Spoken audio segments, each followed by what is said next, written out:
And here we are. Welcome back to the drawing board with my good friend Kenny Calderone. Are you with me, butter? Yes, sir. Yes, sir. Happy New Year. It is 2025. We're rocking and rolling. Here we are. 2020. We're back. Who would have thought? Who would have thought? We So are what's back. happening? What is happening? Man, a bit of everything. A bit of everything.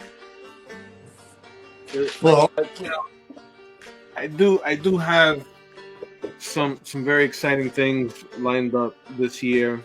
I have to say.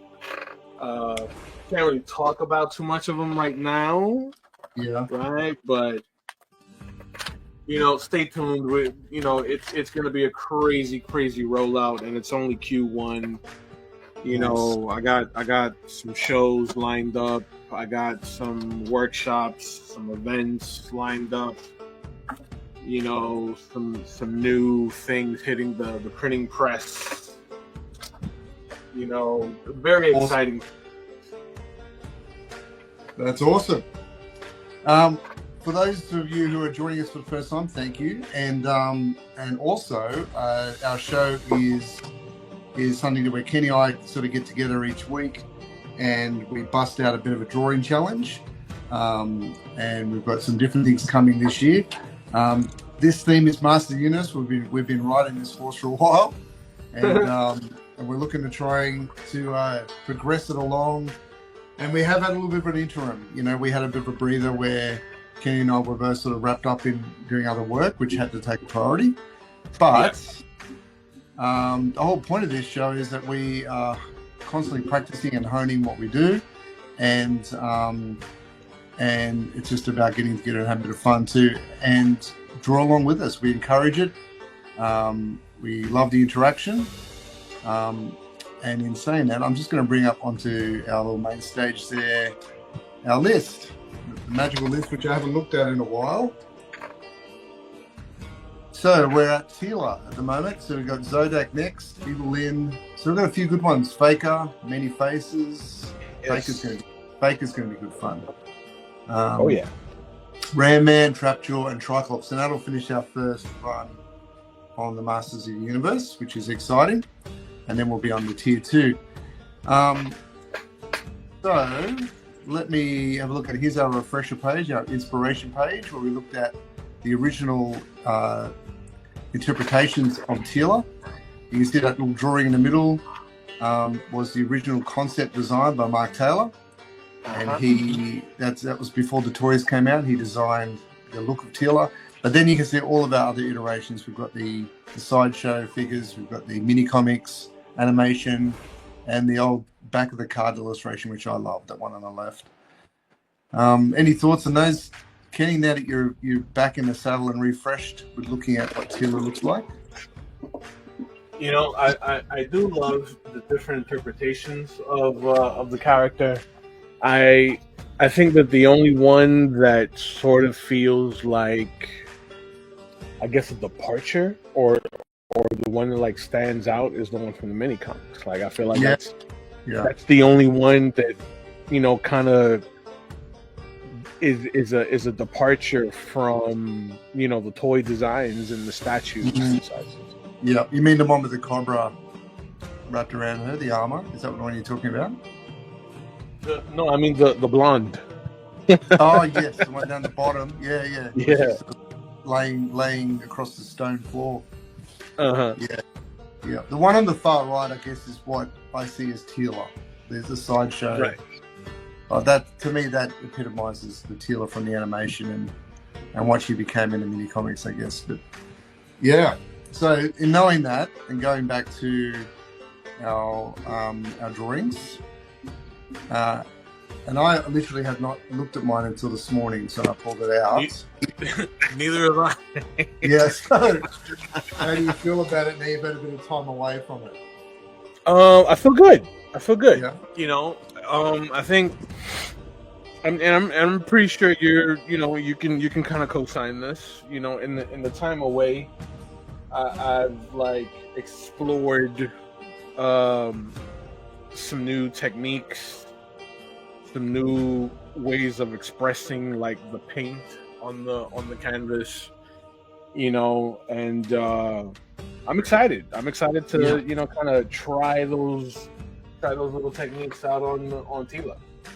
Yep. So what's your priority today? Is it to get it finished? Is it to explore those techniques, or what's your thing? Well, what I think I'm going to do today is I'm going to drop a sort of like cool green in the background. Right. I'm going to pull this out just a bit so we can see the whole thing there. I'm going to drop a cool green into the background because I wanted to make it feel like she's in a dense sort of like swampy kind of forest. Nice. Yep. Right. To kind of coincide with the tree root here with the moss and such. So I'm gonna do a mix of some blue, some deep marine blues, some forest greens, so it feels lush and green, and then I'm gonna get into the foreground today. Nice. Okay. When I've been watching your gouache sort of develop over time, which has been awesome. And so, how do you feel? What do you feel are your gouache goals for this year coming? To do larger pieces. So I actually have this on my queue to paint this year. I'm going to be painting a Saint Michael, image of Saint Michael on a 16 by 24. Wow. Okay. Yep. Yeah. Big boy. Yeah. And I want to like vlog it, right? So it's good. So because it's going to be one of my largest like paintings ever, and I'm going to do it in gouache. Nice. Yeah. To kind of like dip the toe into doing more fine art. Yes. Dipping the toe. Yeah. Dipping the toe a little bit into the realm of like more fine art, and it was a family friend that commissioned it. Yeah. And I figured this is as good excuse as any to get in there and kind of break that fear, get over that fear of like working so big with such a tricky medium. Well, and it is when you're working in large scale. I mean, how big are you talking?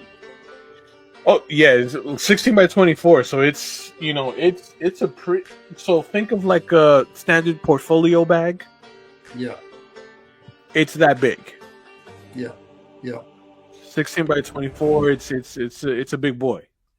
Yeah. It's about the size. Yeah. Might have to introduce a few little things like airbrush. Yeah. No, yeah, dude. Like I have some spray cans left over from the canvas that I painted for another one of my clients. I did a graffiti piece for that client, and like I did a combination of spray paint with some acrylic. Yeah. It came out great. So I still have some of those, for larger areas. But so one of the recent things that occurred late last year was I started assisting in the portfolio prep program at the studio. That's right. I remember you saying that. Yep. So I've been helping a lot of the kids kind of prepare for their auditions to get into magnet schools and art high schools and colleges. Yeah, that's good. And a lot of that has opened my eyes to how I paint. Yeah. Right. And up to recent months, I realized that painting is very different from coloring. Yeah. Like the way you express form with paint is very different right? Like the way I've been doing it up to this point, I've been like coloring the same way I would color with like colored pencil or marker, right? Yeah. But it's a different animal entirely when you're painting and working with a paint medium. Right, and I think too, just it's that mindset of just let it be what it is. Yeah, like it's the letting go of the idea of I have to control this like a pencil. yes, and treating it like a fluid medium that's on a different surface. So, I mean, I know gouache is really the bridge between drawing and painting. It always has been. yes, that's why it's been a preferred medium by illustrators for generations. But when you start working larger, you really appreciate that because you're using larger brushes. I mean, I just finished an oil painting too of a portrait of someone, and it had been a while since I did oil, and you remind yourself, well, let it be a painting. If it's going to be a bit looser and a bit broader in brush strokes, then that's the way it is, because that's what painting is. It doesn't have to be so tight all the time. Exactly. And and it was through that, through working with the kids and helping them sort of like work through their paintings is where I realized that a lot of painted works are meant to be appreciated at a distance. That's right. Kind of like at arm's length. You know what I mean? Yeah. Like these are more illustrative, right? So we can appreciate these relatively close to the face, but when you're looking at any one of the classic works, they have you stand at a distance for a reason. Absolutely. Well, it's the 3 meter rule. It's like illustrations invite you in. Yes. Invite you to be close because they're meant to be read that way, like in print media. Yes. But a painting is always got to be viewed at a distance. You have that 3 meter on a wall kind of effect or a gallery. Yes. Which is why that great encouragement of students and a reminder to ourselves to get out of the chair and walk back from it all the time, to stop being that armchair artist. Yes. Is always encouraged, always. Man, and I'm so thankful that like I was able to like have this experience, because I think I would have been stuck. Yeah, right. Yeah. Doing things the same way, and it's like we need that exposure, that to continue the journey. Yeah, you need a challenge for sure. So that opened my eyes up like heavily. So now it's like I'm approaching painting in a completely different way. Yeah. I think the card work too. I mean, that's been a big help for me, is that it made me speed my process a bit more. Because you can't, what it's like, you can't muck around with time with those things. Like you really are on the treadmill of just going hard and trying to get it done. You've got time frames for each piece, and you got to stick to it. Absolutely. And that's what it's all about, right? You want to progress as an artist. You want to grow, challenge yourself. That's what it's always been about. Yes, absolutely. Actually, let's get this green going. So tell me about your palette. You know what? My palette is absolutely filthy. My palette is absolutely filthy. I'm like waking up some colors right now. Mine was the same. I came back to the studio and saw you had jumped on, but I hadn't seen you jump on because I was out there scrubbing the palette with the hose outside in the grass, trying to get it ready. Because it was so bad. There were so many layers. Yeah, dude. Like, I don't really like rinse it off. I keep it there. I mean, because gouache is something you can always wake up. Yes. Yeah. And it does reactivate. It reactivates well, but sometimes that's the worst part. Is that you get muddy colors sometimes. Yeah. And that's and believe it or not, I got some muddy tones right here.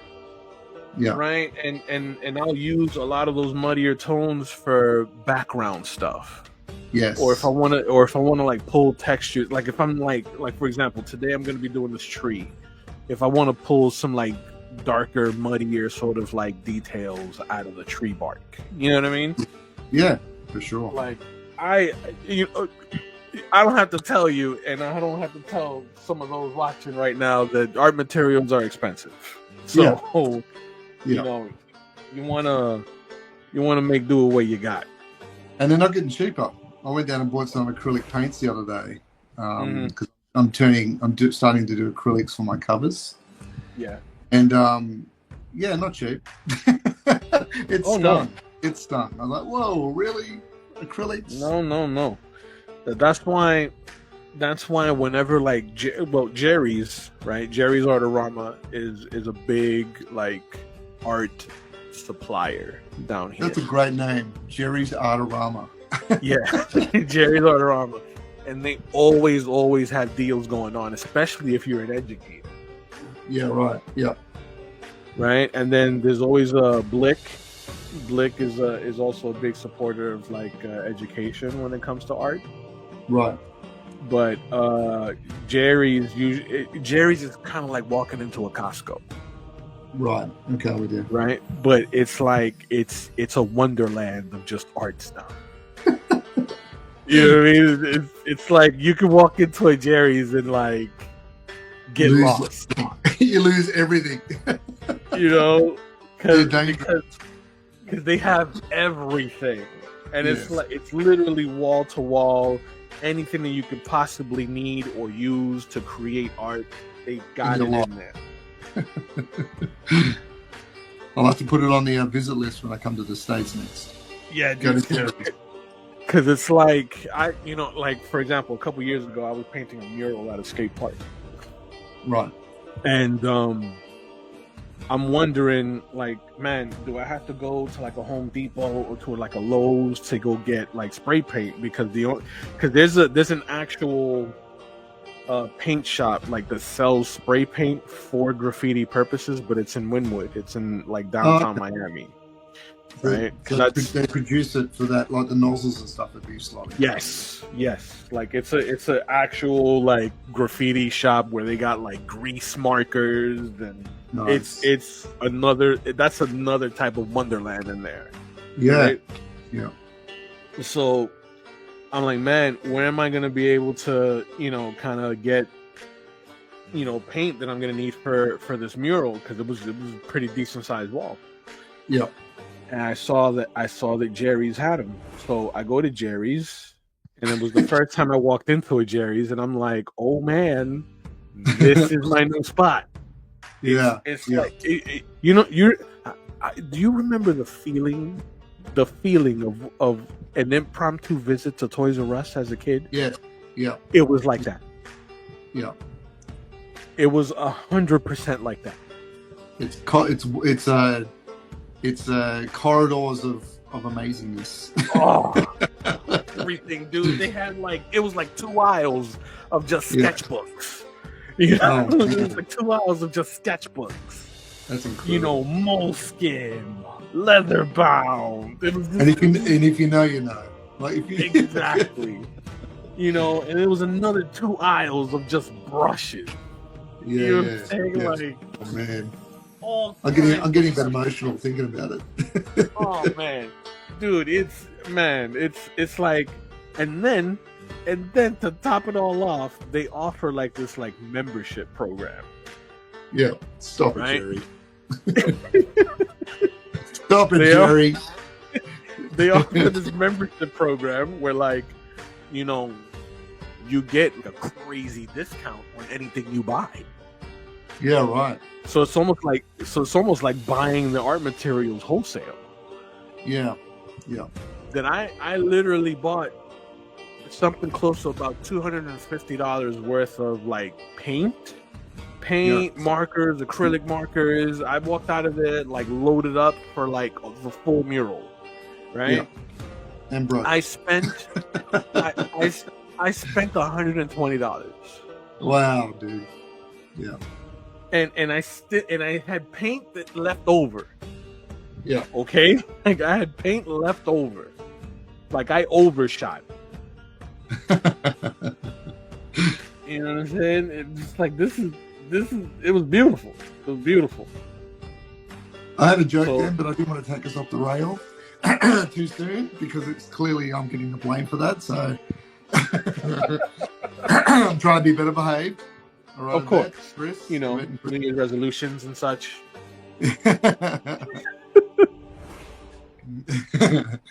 No, that sounds amazing. I wonder if they do online. Jerry does online, maybe. Yeah, they do online. They 100% they do online.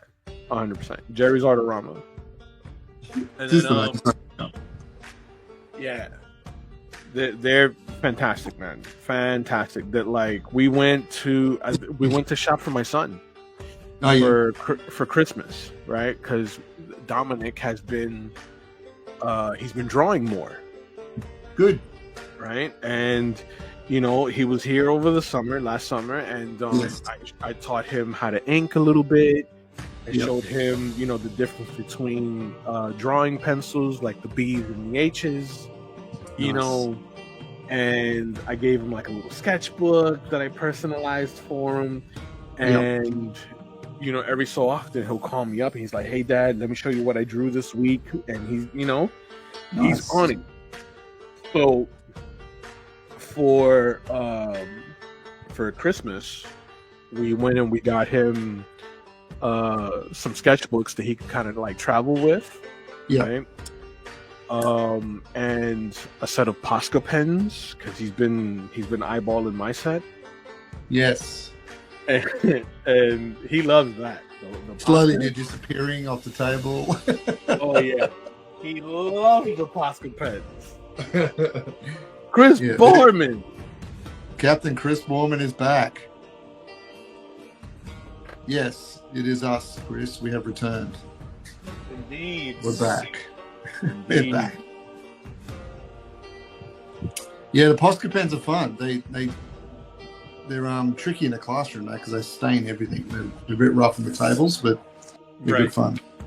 Yeah, he's been customizing the paint on his Beyblades with the Posca pen. Yeah. Nice one. We do a unit in high school where I teach the kids how to paint surfboards. Oh, nice. And the Posca pens are great for that because you buy the surfboards or the skateboards in raw timber. Yes. And then you put the Posca pens over it and then just spray a varnish at the top at the end. Yeah, It's nice. They work really well with that. Oh, man. Yeah. That's interesting. So then the other thing that I'm going to be getting into is doing some clay work. Ooh, nice. Bit of sculpting. Yes, a bit of sculpting. I got the recommendation from one of the girls at the studio. Yep. Right, because one of the girls that we're working with, right, for the portfolio, one of the requirements was doing a 3D work. Right. So I asked what type of clay they were using because they did this really beautiful piece where she designed this beautiful piece where it's like two fish sort of swimming, but it was like in like an S kind of shape with the wave. It was beautifully sculpted, right? But I noticed that it wasn't like the typical like heavy gray clay that we typically have at the studio. This one was a bit whiter. Right. It was paper clay. Oh, I know paper clay. Yes, it's air drying. Yeah. Yes, it's air drying. You know, a little bit of wet, like a little bit of water, kind of wakes it up a little bit. Yeah. You can paint it. It's, you know what I mean, like you can get some very in sort of details with that too, which is nice. Yes, and like she gave me a great recommendation on some sculpting tools. Yep. So, yeah, you know what I'm going to be asking for come Valentine's Day. Jerry voucher. Exactly. You know, and like I'm planning some cool things to kind of sculpt with my son when he comes down for for like break. Yeah, Kind of keep them occupied. it is a nice it's a nice introduction to sculpting paper clay because it's easy and it's cheap. Yeah. It doesn't sort of cost you too much, and it does sort of lead you towards using Sculpey and things like that later on, like polymer clays. But it's a nice introduction to that. Yeah. Awesome. Yeah, that's it's been a year of discoveries. Yeah, that sounds great. I love it. What about you and your end, sir? In terms of art goals, so this year it's just getting things ready for the table. So as I said to you before, yep, on our little side messages, it's just trying to get things printed and published. Mm-hmm. So this year I want to sort of wrap a few things up and get a few things in the books. So that'll be good. Getting ready for some convention appearances and things like that. Love it. So that'll be fun. But yeah, it's for me, it's just pushing the mediums a bit more than I have. So, it was nice to bring oils back into my life again. So doing oils and acrylics, some larger pieces. And it makes the cover process much quicker because I can whack in backgrounds without worrying about cornflaking the paper, because I've transitioned to canvas paper for the covers, which is good. So it's just changing it up a bit with things like that. And I think just setting some good solid project goals rather than medium goals. Like I'm still, I'm doing a bit of casting experimentation. So looking at I'm trying to have a play with doing some concrete casting. Oh wow! So doing some large sort of sculptures for the yards and things like that. So we're doing a bit of research around that. Nice. Because that's fun. But yeah, so things like that. The gouache and the oils and acrylics will always be there as my little as my gateway to creating stuff, and especially on our live streams and the trading cards and stuff like that. So that's good fun. But it's just looking at the avenue at the other end of what I do with it all. So trying to get some things into print and posters and stuff like build the Etsy shop up, Yes. So that's been good. Yeah, that's keeping it simple, I think, at the moment for me. But that's the plan. That's good. I mean, I feel like this is the year to really expand the repertoire. Yeah. Kind of do some different stuff and break out of the mold. You're really like I'm just reaching the point where like now I'm getting comfortable working in gouache and in watercolor. So I want to try working bigger. Right. So that from there, I can, kind of build up the nerve to work in a different medium in that side. Yes. That I may try oil. Like oils, like it's always intimidated me a bit. Yeah, it does that. Yep. It does. It's a very humbling medium. That it is. You start doing, and you think, oh, it's kind of like the difference of like with gouache and things that are close to drawing. Like it's almost like you can roller skate with this stuff reasonably well. Right. With oils, you're ice skating. It's like way different, and even though your drawing and your knowledge of how things bend, twist, and turn stay the same, right? It's really like painting with butter. Like it's a way different feeling when you're painting with the medium. This stuff like gouache is, you're adding a little bit of water to it. It's very careful. Oils is a way different creature, and with gouache it's kind of drying as you're going, so we can kind of just keep to sort of controlling it and adding it slowly. And if it makes a mistake, it's dried in a couple of minutes. We can go over it again and reactivate it. With oils, it's you put stuff down, it's down there for a few weeks to dry, like it's there, So especially winter time takes forever for it to dry between layers, which has its benefit too. Like it's you can move things around 2 days later, like it's still wet, So it's just a different beast, but yeah, fun. Chris has got a question for us. What you got? Do you guys do much canvas work? Not a lot, I gotta say. I regret that. I wish I could do more. That I think after I do the Saint Michael that I have pending, I'm gonna do my next painting on a large canvas, because that one, it's got to be done on canvas. I got to do that one. Yeah, it calls for it. Yeah. I do a fair bit. It's only because I teach it as well. So often in the classroom, well, I mean, if it was just me at home, probably Chris, not that often, because it's just where the work calls for it. Like it's probably like Kenny's saying, like if 90% of your life is doing print media work and trading cards, why would you be stretching canvases when you could be doing more trading cards? It just depends on where your focus is. Where the money lies, really, like if we're going to be blunt about it. But I do a bit because it's part of my teaching. So I teach traditional canvas stretching, sizing of the canvas, and we don't do oils so much where I teach because it's toxic. But definitely acrylic painting. So it's all color theory and things like that. So I teach my students how to stretch canvases like they did 700 years ago, and sizing with rubber skin glue and priming the canvas. So they learn those old way techniques. And I think, it's so easy now to just go down to a supply shop and just buy a canvas ready made. Like Jerry's. Yeah, like hey, Jerry. It's like Jerry's. Hey, what are you doing, Jerry? What are you doing? He's gone.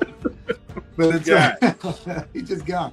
But it's a different thing to cut the timber, to build in your quads, to stretch the canvas using actual canvas, and to go through the sizing process. There's a real process of a romantic process you go through, and so by the time you get to adding paint to the canvas, you're already in love with the artwork itself because you built it. Right. So it doesn't become so disposable,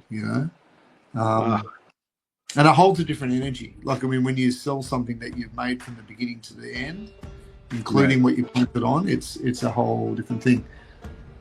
But, and you can get, Chris, he's just written there, Dave Dorman used a heat lamp for drying oil. You can get mediums that you can add to it that speeds the drying up as well. Similar to like you can get mediums for acrylic to slow the drying down. It just depends on the time you want to spend on it. I mean, I tend to use a little bit of linseed oil with my paints sometimes because I tend to do those glazing techniques of the Renaissance, which means the drying process is very slow with linseed oil. I mean, it just is what it is, But you learn some cool techniques through that, and it gives you time to contemplate it too, because it's such a slow medium. It gives you time to sit back there and contemplate which way you're going next.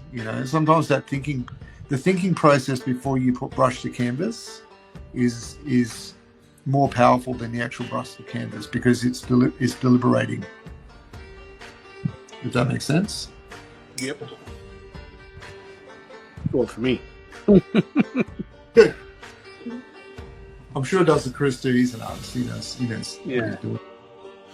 No, So I'm just doing a pass now over Teela and adding a little bit of rose in with my paint. Just to, it's hard to see. This camera, for some reason, is coming out way more contrasty than in reality. But good. You'll see it when I scan it up. The skin tones are a little bit more softer blended. But adding the rose to her skin tones will just give it a little bit of a warmer peachy color to it. Right. And just allows a little bit more, bit of a sun kiss on the skin rather than so pale. Yeah, Because I imagine if she's wearing what she's wearing outside a lot, she would tan up a little bit. Oh yeah.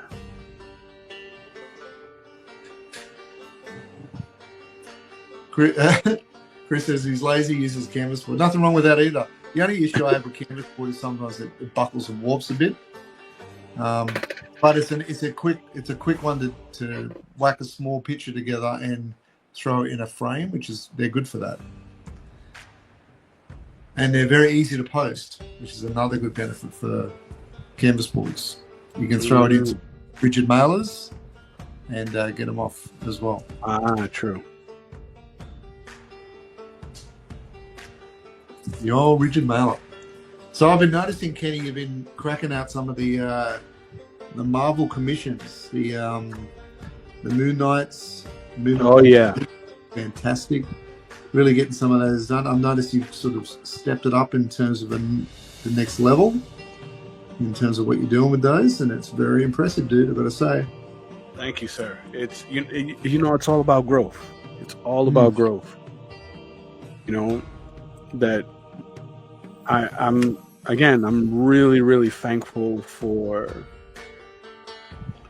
having been a part of, the portfolio prep program, because it kind of forces me to seek out ways to convey messages to my kids. Yeah.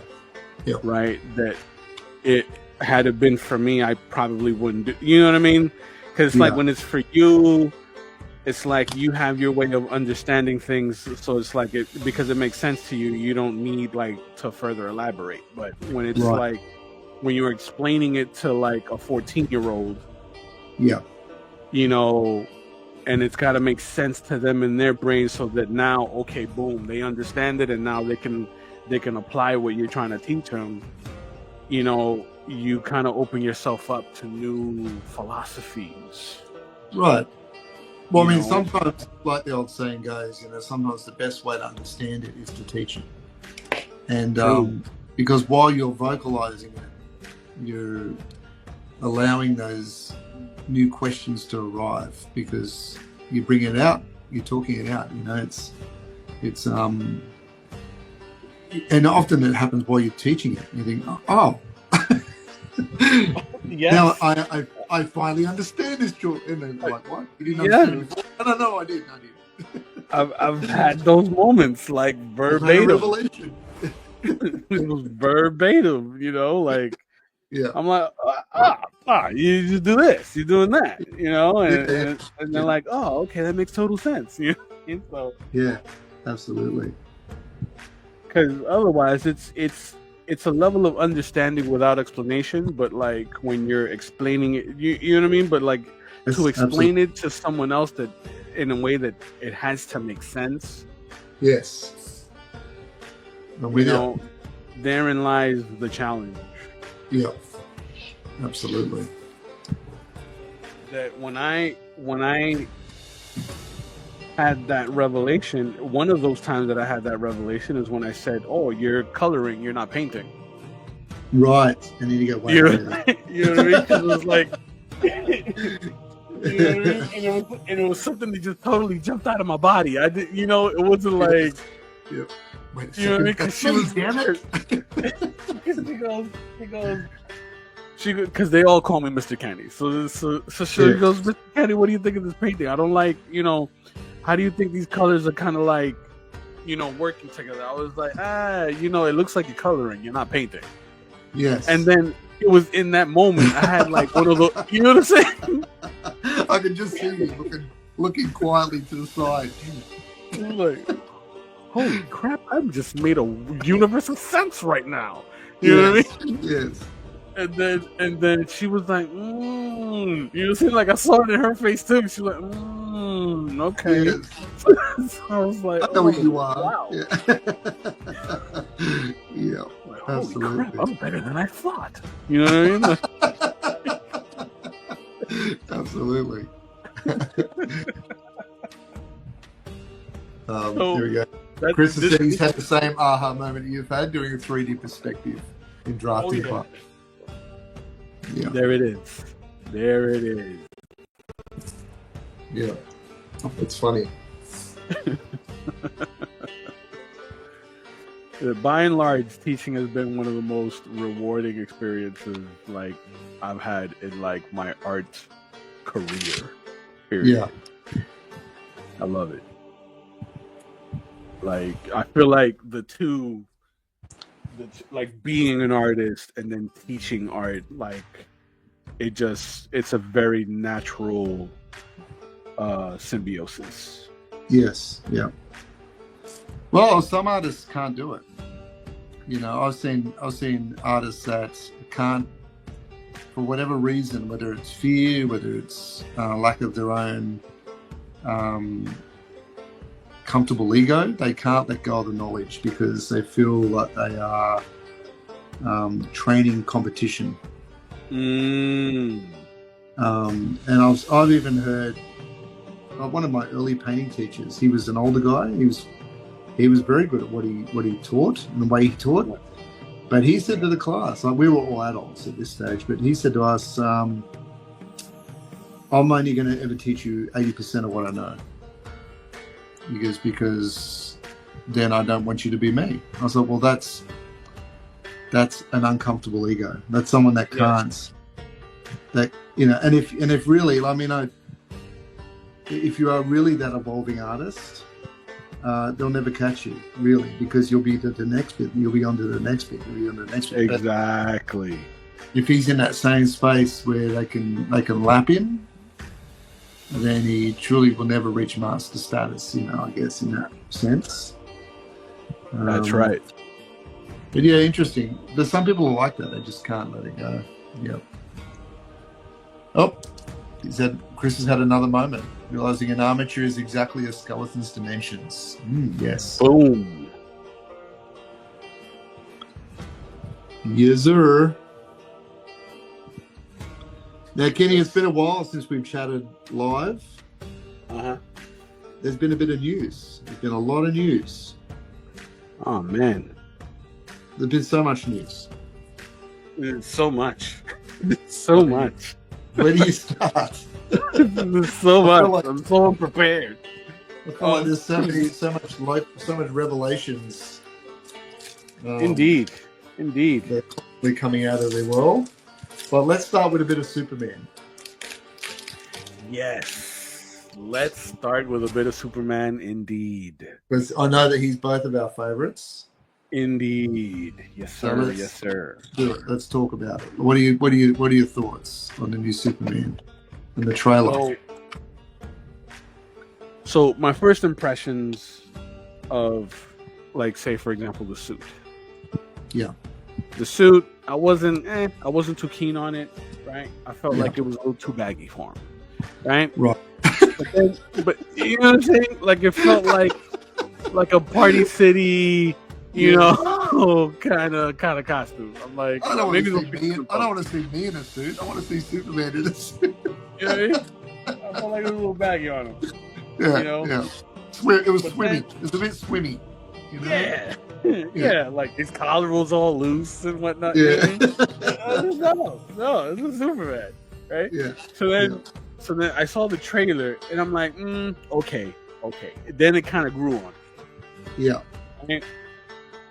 So then in the trailer, first and foremost, one of the things that I absolutely love about the trailer, right, is the absolute retro feel of A, the designs, the use of the color palette, B, and you know, the callbacks to everything that was like, it looks to me like Man of Tomorrow, All-Star Superman,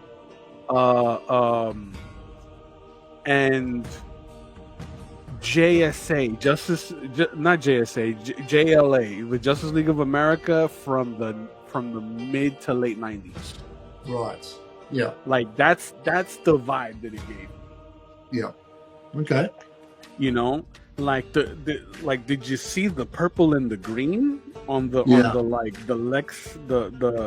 LexCorp soldiers? Yes. I'm like, okay.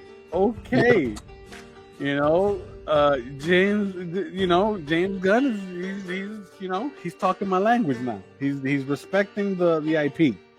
I was actually getting some heavy Super Friends kind of feel off of it. Yes, like really 70s, 80s.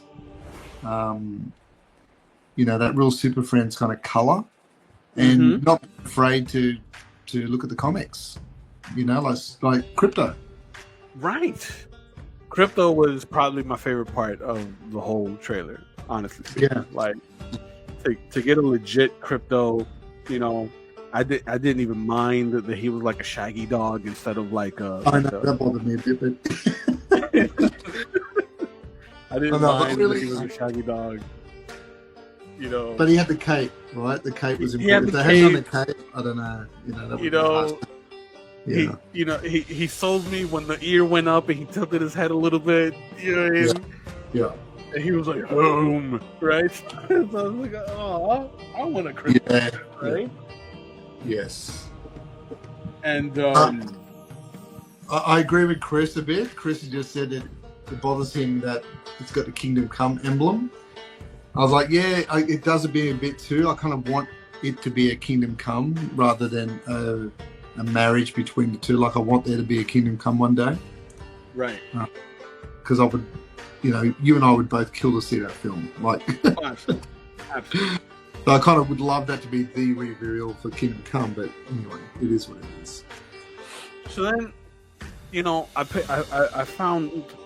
found an Easter egg in the trailer that raised questions, right?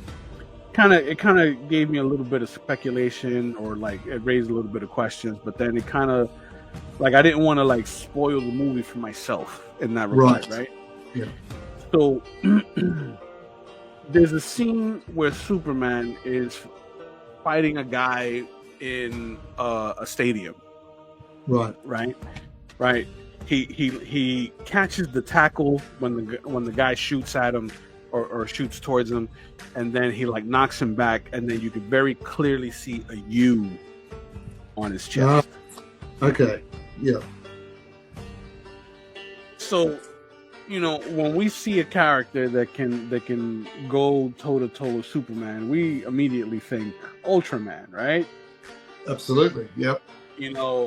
Alternate reality Superman. Lance Stewart. What's up, Lance? Happy New Year. It's good to have you here, Lance. Yes, sir. Yeah, I agree. I think Ultraman too. And the biggest concern I have is that are they going to try and cram too much in? Because there seems to be a lot that they're trying to put into this. But, who knows? I mean, right. It seems like he's all over it. Like they've just cast Supergirl, and they've cast a girl from the Game of Thrones. That's right. The young blonde girl. Yeah. I think that's a good casting. I think that's a good casting. She can do it. She's got I love her appearance. Yeah. So that's how it goes. There was the shot of Metamorpho, right? The blinking you'll miss it shot of Metamorpho. Right? Metamorpho looked awesome. In my opinion. Right? And that's where it brings me back to Silver Age. You know what I'm saying? Yeah. It's the first appearance of Metamorpho was, for me anyway, was The Outsiders. Right. Batman and the Outsiders, where it was Metamorpho, it was Katana. Who am I forgetting? I think Cyborg was on the team. Yep. Because it was supposed to be like a misfit of heroes. Hence, them being the Outsiders. Like the Losers, wasn't it? Yeah, kind of like the Losers. Yeah. But not necessarily the Losers per se, but they didn't fit the standard, chiseled physique or square jawline look of a superhero. You know what I mean? They didn't make the Justice League cut. Right. They didn't make the Justice League cut. Yeah. So So I feel as though he will, or at least I'm hoping, right? Because I don't think he's gonna go the route of like trying to cram too much into one film, right? But Yeah. I'm hoping that he can do Metamorpho justice, because I do like Metamorpho. He's one of my favorite OG characters Right. from the universe, right? Yeah. But set up something else, right? Like behind the scenes that doesn't distract from the Metamorpho plotline. Right. You know, because we got the glance of like Stag Industries, so we can see the tie-in. Yeah. We got the JLA in the uniform, which is what reminds me of like those comics like that came out after 0 Hour. Right. Yeah. So I honestly feel really, really good about it. I just hope we get to a point where it's not just Luthor again. Right. I'm sure he will. I mean, I have a bit more faith in James Gunn than Snyder, but I just hope we can get to the point where there's a Brainiac coming. Give me a Brainiac somewhere. Give me a Brainiac. Give me a Metallo. How can we not have got to Brainiac yet? Like, give me a Mongol. Yes. Like Brainiac, like it's a given. Like it's a no-brainer. Yeah. How can we not have got there? Yeah, we should have gotten that a long time ago. We should have gotten that years ago. Yeah. It just makes no sense, but anyway. But we'll see, because I don't want them to go the route of doing an evil Superman just yet. No. So that's the only real concern that I'll have with this new film. Yeah. But overall, I was very excited. It looked fantastic. The colors were great. Yeah. He looked good in the suit.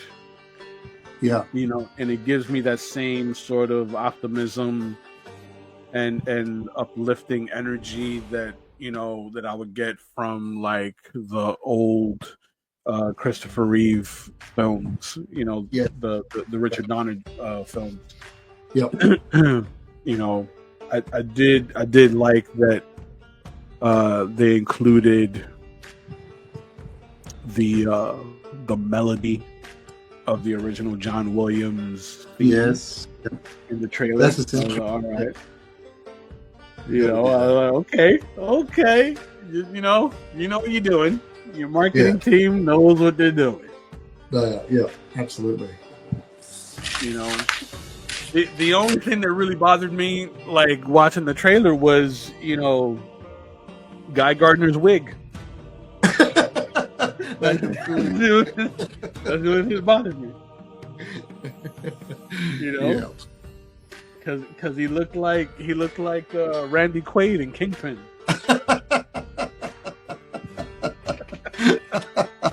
Yes. Yeah, it looked like a blend between Randy Quaid and the killer in No Country for Old Men. That weird, the weird bowl cut. The bowl cut. That's the only thing that bothered me. The only thing that bothered me. Everything else, I was on board with. Yeah. What did you think? Yeah, I was the same. I mean, there's some really sort of.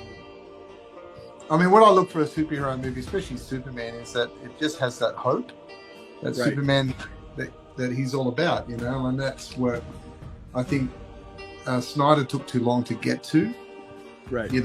Too much of this whole I'm surviving the realm of Earth and blah blah blah, and not everyone's a hero. They eventually become a villain, and cool, But for me, that's a Batman dialogue, like Superman had that hope, like he was the hope for humanity. He's the archetype of Moses, it's like that whole idea. Mm-hmm. But it took too long to get there, so I'm hoping that we see that idea, that thing that made me fall in love with Superman when I was a kid was he was the best of us, you know. Right. So I'm looking forward to seeing the take. It looks like it seems like a more hopeful and perhaps more aspiring take on Superman. Mm-hmm. So we'll see how we go. Oh yeah. Lance said he wasn't a fan of the dog choice for Crypto. It was a cute dog, you gotta admit. Yeah, I agree. It doesn't aesthetically look like Crypto, but you know, aesthetically no, because that's like a white Labrador. Yeah. You know, but yeah, I never really knew what kind of dog Crypto was. It was almost like a mix between a lab and a beagle, wasn't it? It was like a funny, thin coat to it. A funny thin coat to it, didn't it? Depending on who's drawing them, yeah. Yeah. It's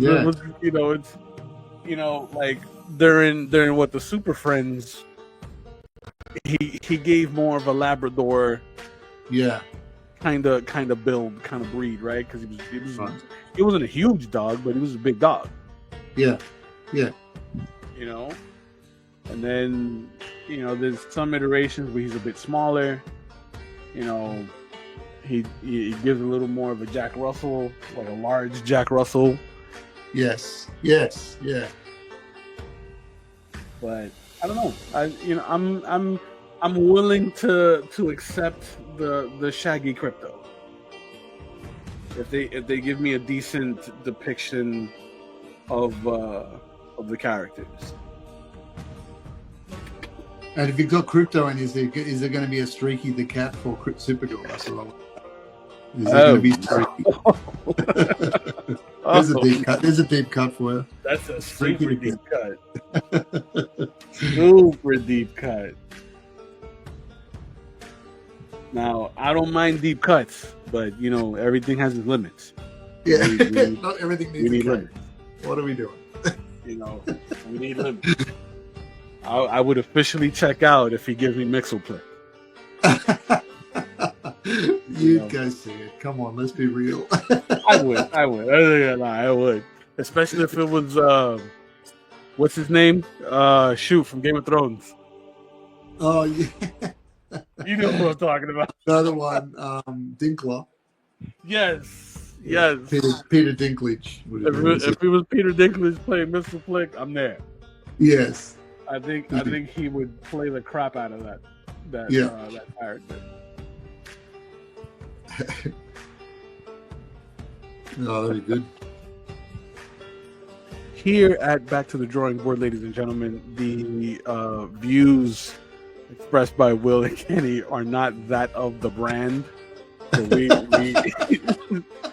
we mean no offense to any of the vertically challenged, that may be watching currently or may watch this in the future. Yes. Vertically challenged. That's funny. Mitzelblick.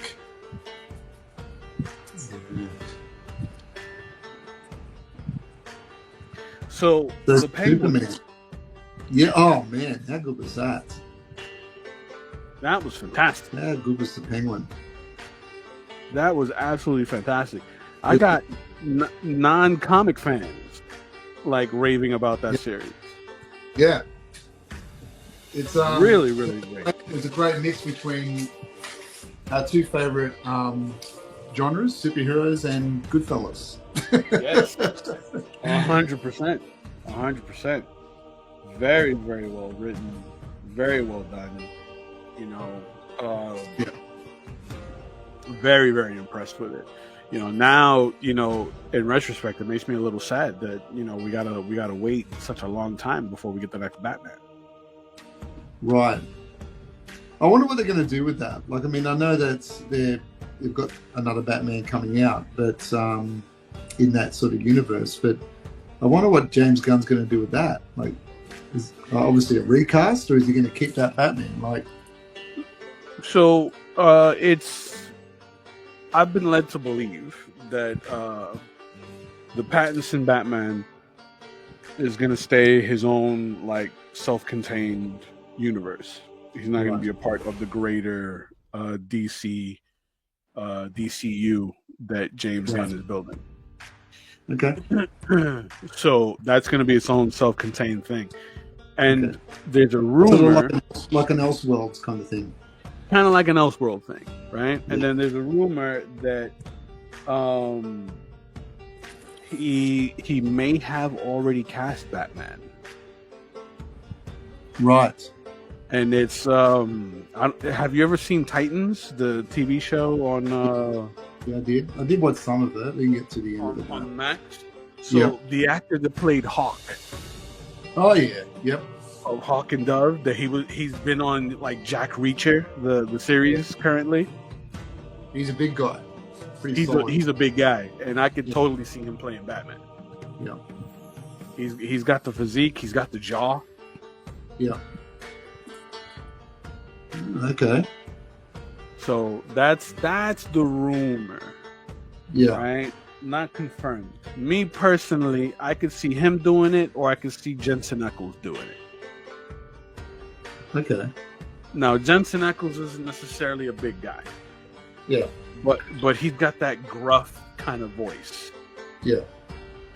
You know, I think he can pull it off. He actually voiced Batman in the Crisis on Infinite Earths animated movies. That was a good one. I like that one. Yes. So he was the voice of Batman through those. Okay. So it could happen. It could. Lance Stewart says, from what I saw, they're going to keep that Batman and have it as an they're gonna keep it as an Elseworld, right? So in the recent, I don't know if you've been watching the what's it called? The Monster Show on Creature Commandos. The Creature Commandos. Isn't that that's such a good show? I love it. Yeah, it's good fun. Oh man, it's such a fun show. Like the GI Robot is my favorite character. Yes. Yes. It's like, when and he's very matter of fact about it on some like, have we thoroughly checked all the IDs of everyone in this audience? Because some of them could be Nazis. Kill Nazis. It's just all about killing Nazis everywhere. Are they going to be Nazis there?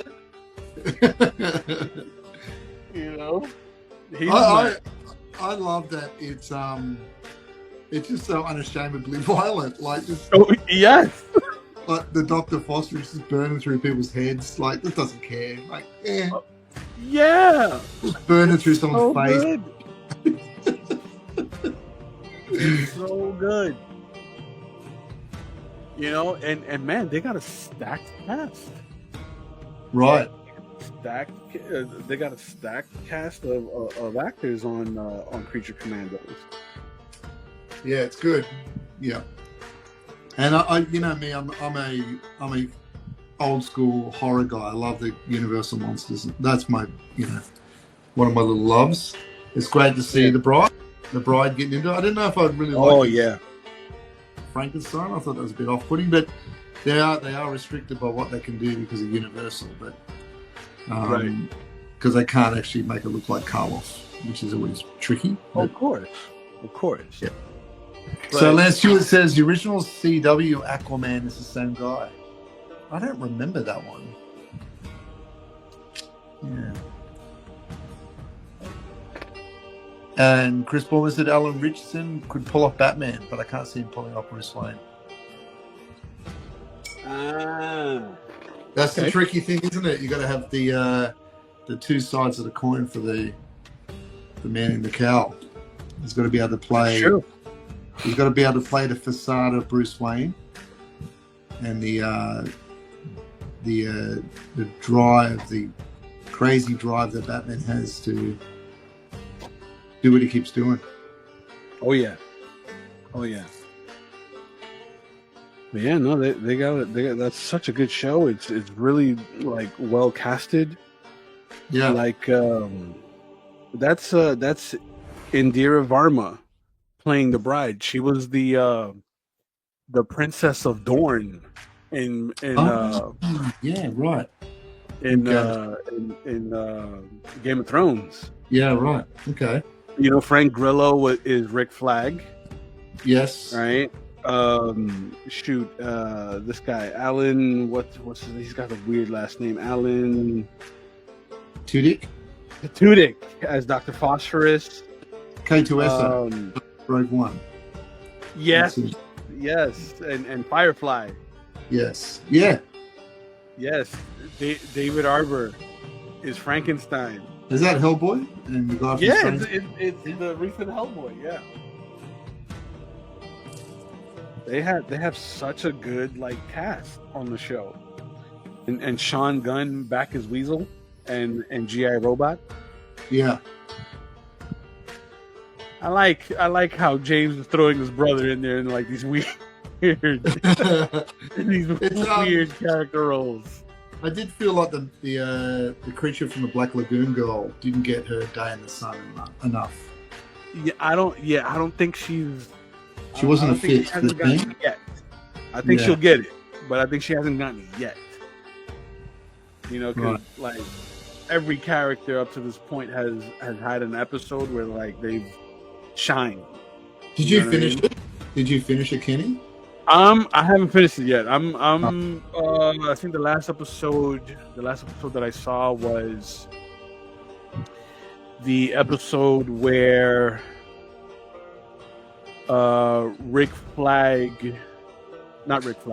where Amanda Waller gets the vision from Cersei predicting the death of the world, and like she saw the vision of the Justice League all impaled. Yes. Right. So Rick Flag is trying to get a message out to her, to the princess, about how the Suicide Squad is after her. Right. Yeah. Right. And then I think the episode after that was the backstory to what happened to Frankenstein the monster. Right. Right. Yes. Where he meets the blind woman and that's where I left off. So like I'm probably a couple episodes behind. Which is a bit of a callback to the movie the son of the Bride of Frankenstein, or the son, yeah, Bride of Frankenstein, where the monster is befriended by the blind man that lives in the cottage in the woods. Ah, that's right. And he's shown kindness, and also how to smoke and drink. Which is look kindness. Yeah, I'll give you kindness, and then I'll give you 1930s kindness, and I'll give you a massive addiction. So I'll give you those two things to go with. Happy days. Happy days. And they made a play on that in the old, the Gene Wilder Young Frankenstein with Gene Hackman playing the blind guy, remember? Oh, that's right. He pours in the drink into his lap and the soup into his lap, and then, all of that. It's great. Such a good movie. And yes, Chris Borman, we have been behaving so far, but I think we're just distracted. So far. Yeah. I mean, it's the first show of 2025. Like, Come on, you expect us to, come out with our pants down, What? you know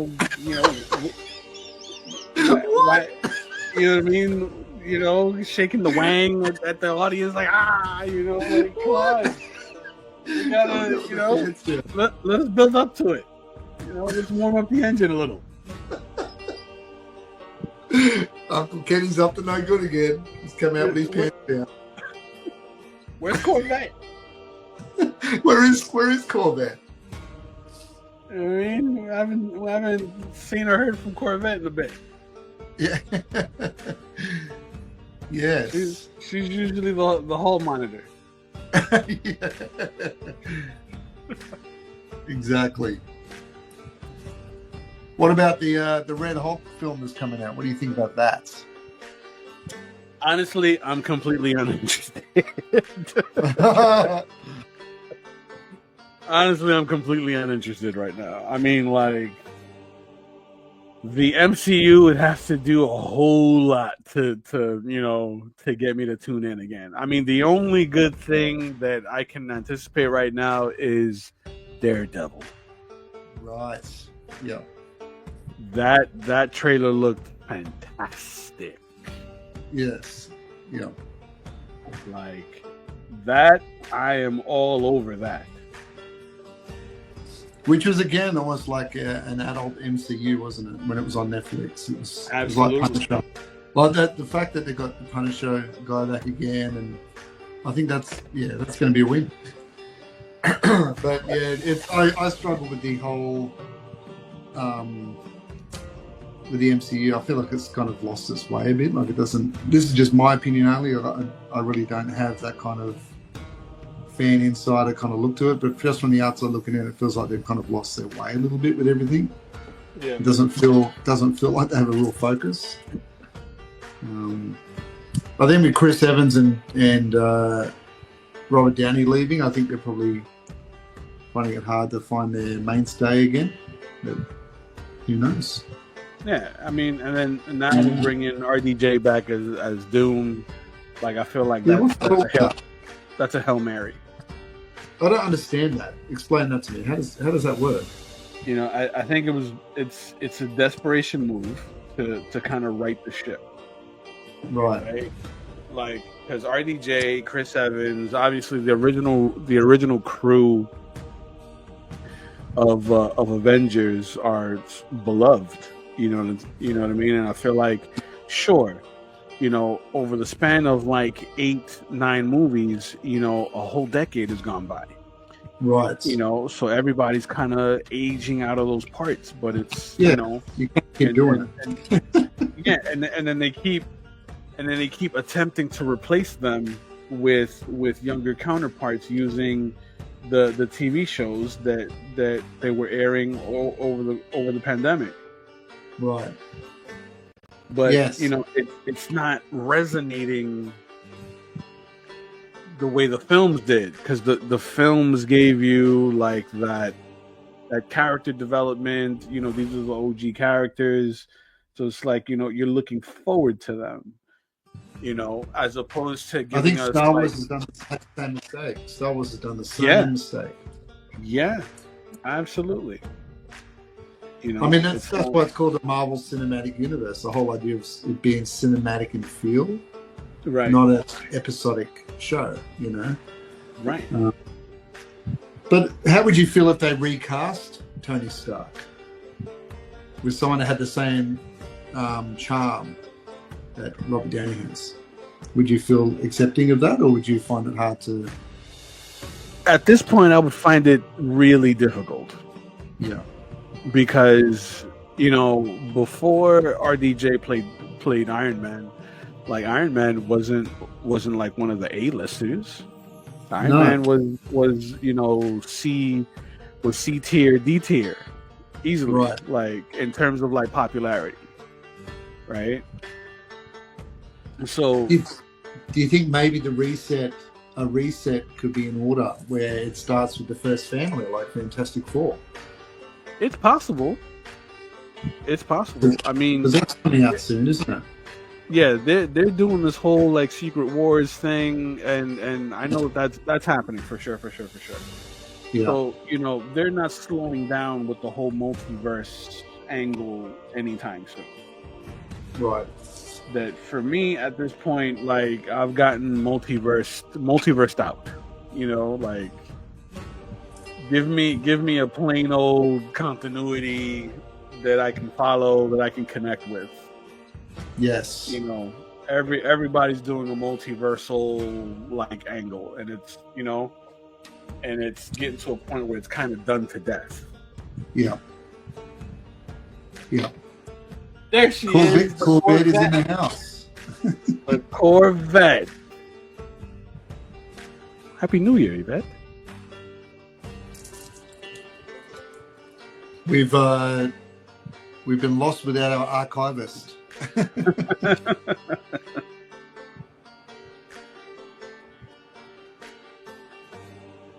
I'm just trying to put a little bit of underpainting for the hair in. At the moment. And Teela a bit of heavy hair action like you've got on yours. Yeah, a little bit, right? I wanted to keep it kind of voluminous. I've gone a little bit more auburn than yours. Yours is a little Yeah, bit more. no, I'm gonna touch this up because I went like really, really red.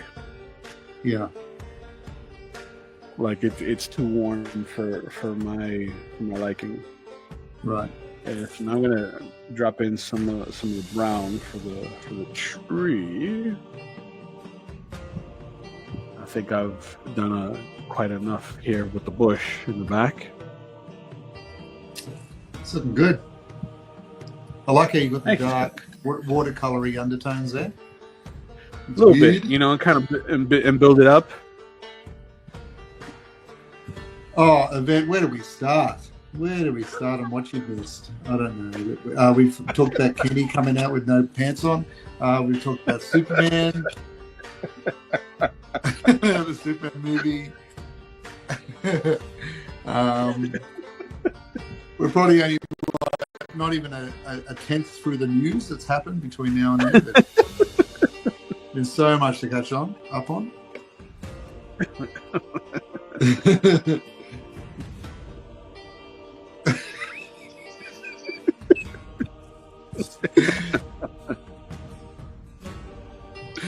Oh, dude.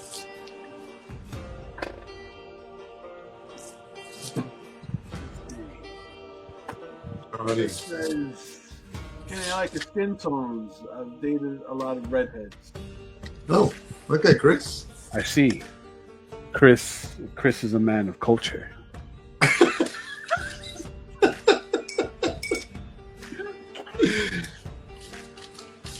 Chris is a man of culture. What are we talking, Chris? Upwards of 5 redheads? 10? Well, have we got a number? I need a number. What are we talking about? A lot. What's a lot?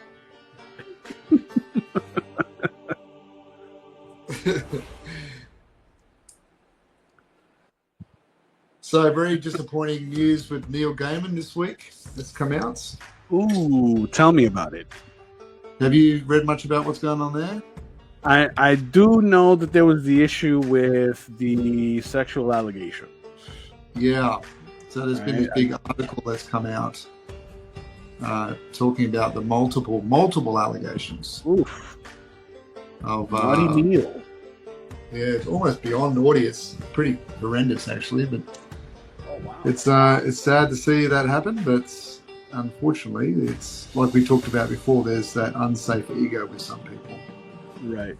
And I think he's one of them who just saw himself as the master, and everyone had to call him that. So very disappointed. Wow. But yeah, forcibly so. But it's pretty yuck. Man. Yeah. Oh, here we go. Chris has revealed 5 to 6 redheads. Okay. 5 to 6. Okay. Pretty decent handful. Pretty.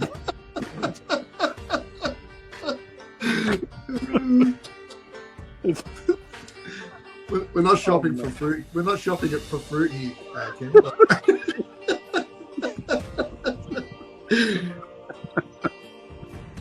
Oh, it's funny.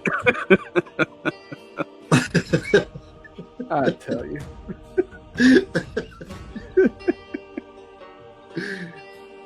I you know what I think? I think Yvette is the one that makes us go off the rails. Because we were good till now. Ooh. Right? You might be onto something. I'm no longer taking responsibility, Chris Borman. This is now I've hot potatoed that away from me. Oh. You just might be on something. Chris says he's got a type. Yes.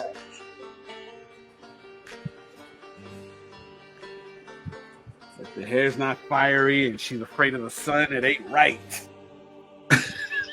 It ain't right.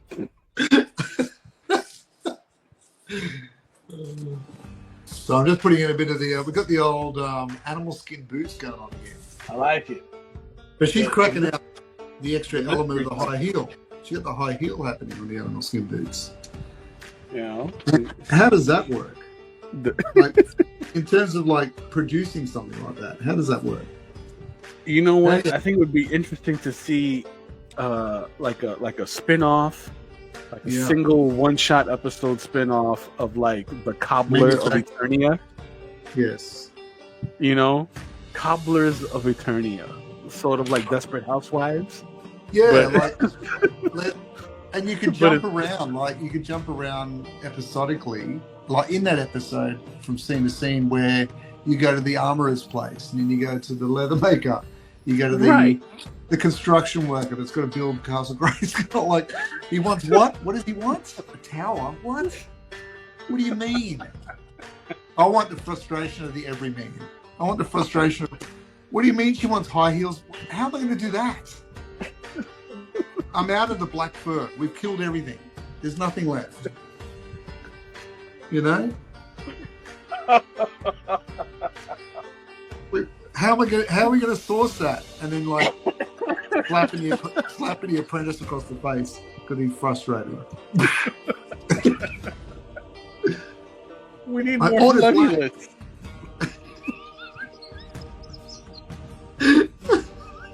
We need more Flumulus. What do you mean he wants a sword that looks like a corn cob? What do you mean? What, like he wants it bumpy? With what? He wants it yellow? Why does he want yellow? Battle? Where am I going to get yellow? Lining up down at the hardware store trying to find something in the aisles. I can't find it. You can't find the yellow. Oh man! I would watch that show. I would too. I would too. It'd be like The I Office. would watch the It'd crap be like out of the that. Office, the Office of Eternia. I would watch the crap out of that. 100%. 100%.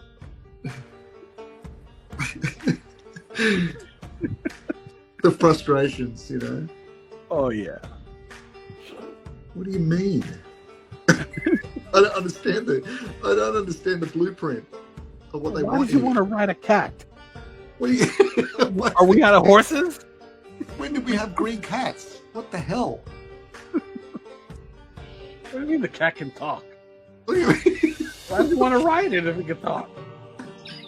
Doesn't it have oppositions to this? Like, does it have a union? Like, what's going on with the cat?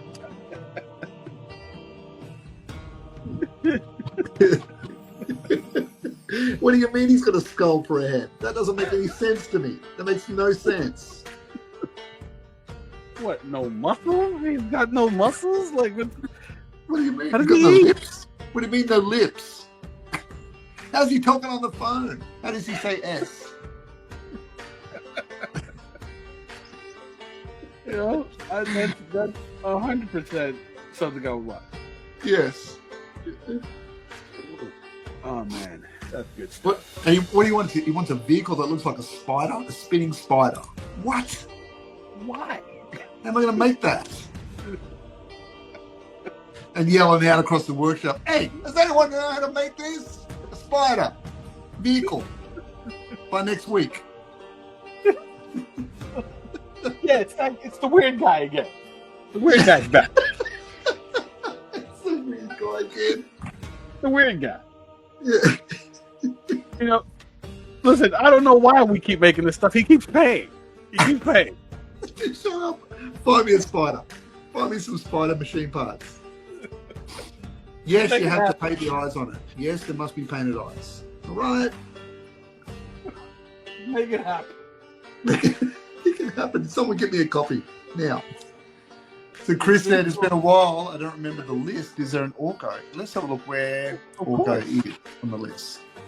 Absolutely, there's an Orko. Oh, right. I can't even see. I've got tears in my eyes. Let's have a look. It's all a bit blurry right now. Yeah, Orko is in our second tier. Ooh, coming up. So we got Battle Armor He-Man, Battle Armor Skeletor, Buzz-Off, Clawful, Fisto, Cobra Khan, Mechaneck, and then Orko. Nice. And then your favorite Prince Adam, Webster, Whiplash, Hordak, Leech, Grizzlaw. That's the second tier. Yeah. There you go. So now, without further ado, for the very first time in 2025, Dun, dun, dun. I'm gonna mix Copper Tone Brown. We will be waiting for it, kids. We all know. Copper Tone Brown, coming right up. What blue do you use for your copper tone brown? Shoot, I'll tell you right now. The blue's the ingredients, really, the one that makes it the copper tone. Yeah, I'll tell you right now. Hold on.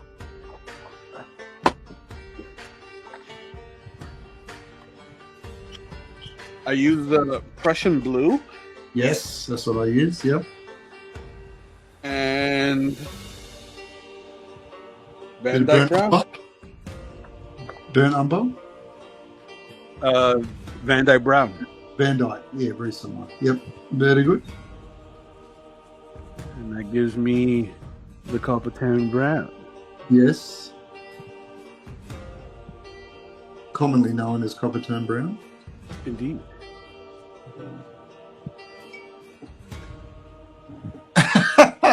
So Chris goes, so in about 6 years you'll get the walkout. Yeah. I don't like your attitude, Chris. I like your attitude. Yeah.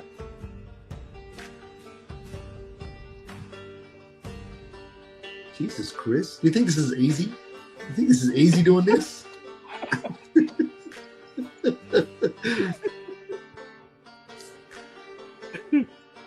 Do you think this kind of narrative just comes together naturally? Like just falls together?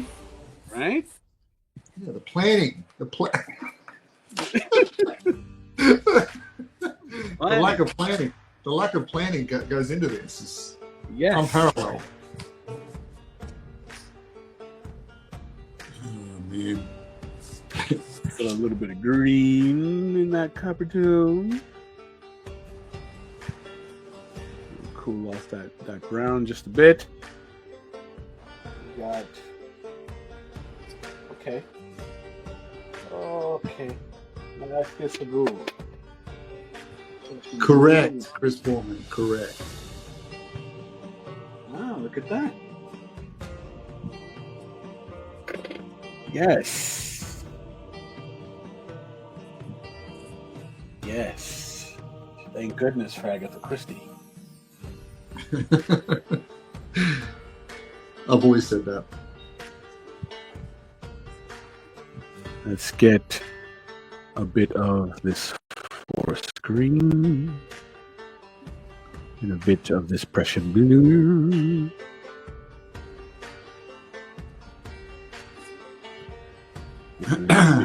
Water.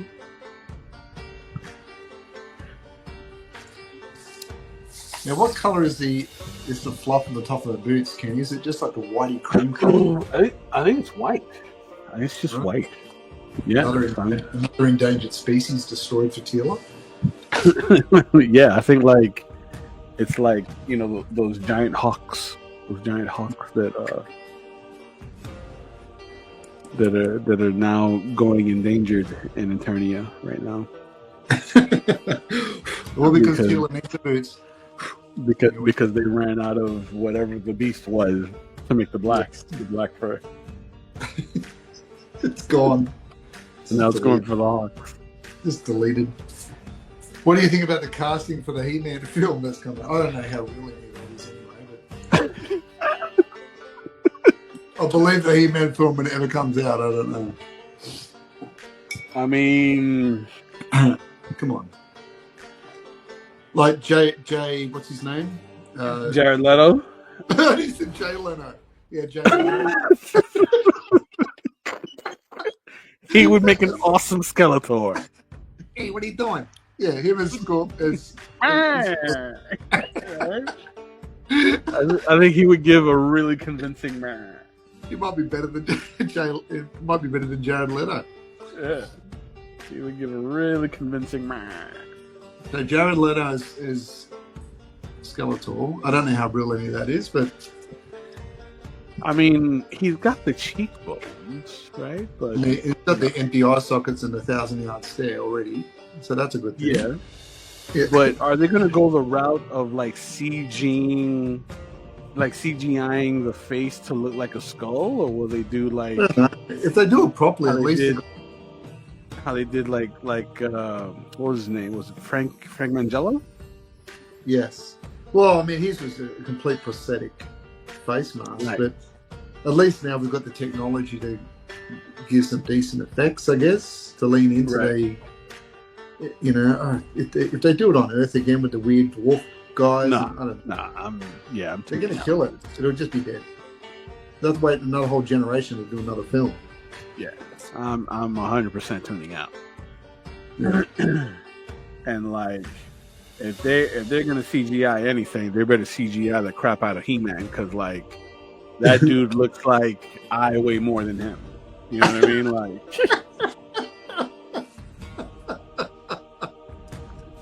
that dude looks like he's been missing a lot of meals. Like that kid needs a sandwich. He needs a ham sandwich. 100%. Like Somebody get that kid a sandwich. Right. yes, he needs his own crafting table. Like, 'cause He needs a team. Lord Jesus, feed that boy.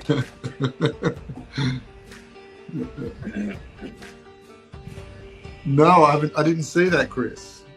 Did you, Kenny? No.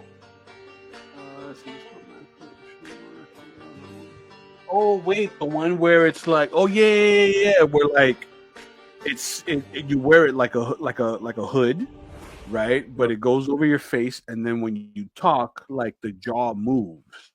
Oh, So that's it's cool. like the hood is sheer enough to where you can see through the eye holes, right? Yeah, So it's well- kind of like wearing the way like a robber would wear like a stocking mask, right. right? But over the mask is the actual skull, and the mandible is where your jaw is. So like it's like a talking skeleton. Yeah. Got it. Yeah, okay, that's cool. Beats the old plastic ones with a bit of rubber band like when I was a kid. Yeah. It's come a bit of a ways.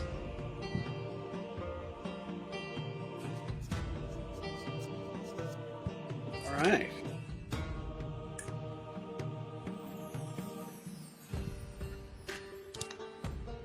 I'm gonna push some more a bit of this Prussian blue and a bit of this green on the bottom here, so we get some nice shadows underneath the moss. Yeah. How much of the background are you doing on this one? I think that's as far as I'm going. Yeah. I don't want to like overdo it, because she's already like the center of the image, Yeah. and because she's with so many warm colors, I want to keep the environment relatively cool. Right. So the rock, I'm gonna go with like a gray, like Yeah. a very cool gray, a cool gray stone, and then like hit some of these like mushrooms and fungus, Yeah. you know, with a muted tone, so that Yep. she like pops. That's going to be cool. And then hit her one more time with some deeper shadow values, so she like, you know, there's a bit more of a contrast, but it still Yep. feels a bit flat in some areas. So Yeah. Yeah. That's the benefit of the gouache usually, is that you can take it to that next level of watercolor and just really give it some depth. yeah,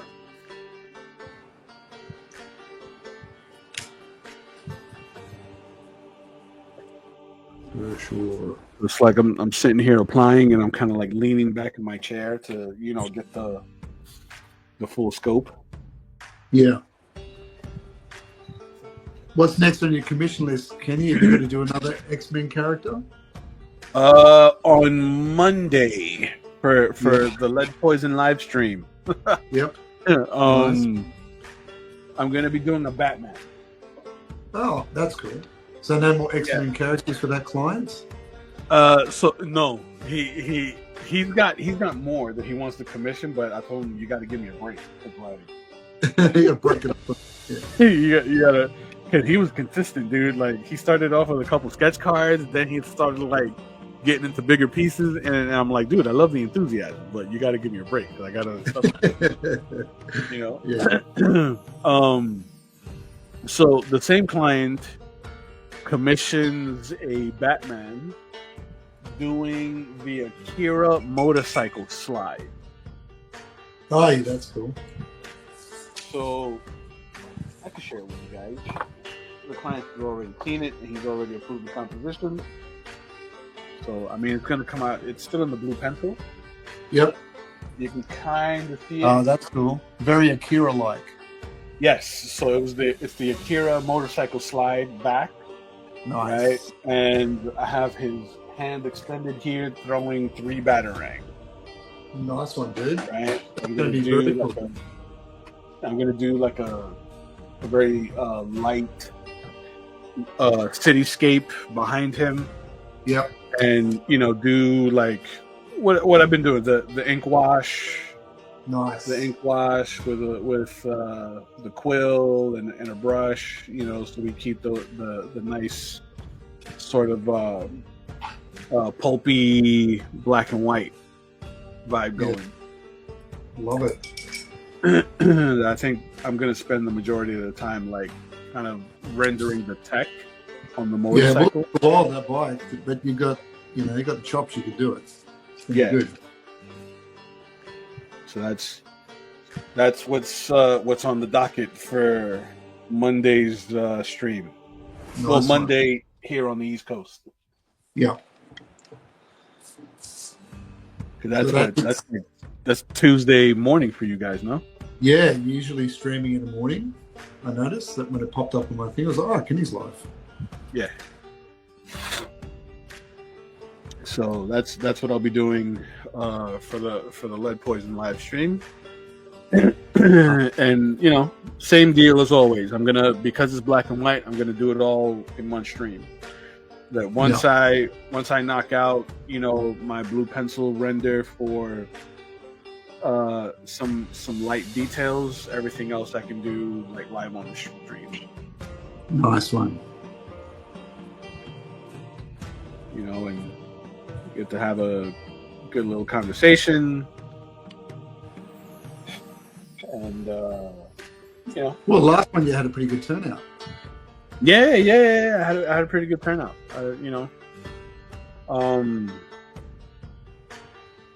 And it didn't require like a whole lot of like promoing. I just posted it in one spot and just jumped. Yep. I think Twitch helps a lot. Yeah, I don't know much about Twitch.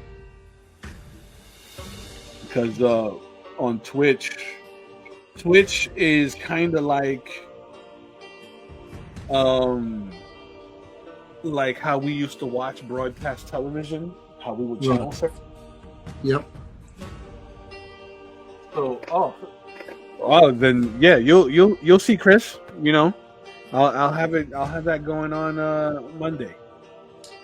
So on Twitch, it's kind of like YouTube with a bit of like broadcast TV, right? So depending on what you're interested in, they have streamers going, for hours at a time. Right. So because I'm in the art category, anyone who's like into that sort of stuff, like watching live streams of like art, they like my channel will get shot to their like recommendations. Oh yeah, that's cool. Right. So a lot of streamers use it, don't they? Like as in game streamers. Yes, a lot of game streamers use it. My cousin who streams also, he's big on Twitch, and so like that's what it's primarily used for, aside from doing reactions, like live reactions to things. Right. And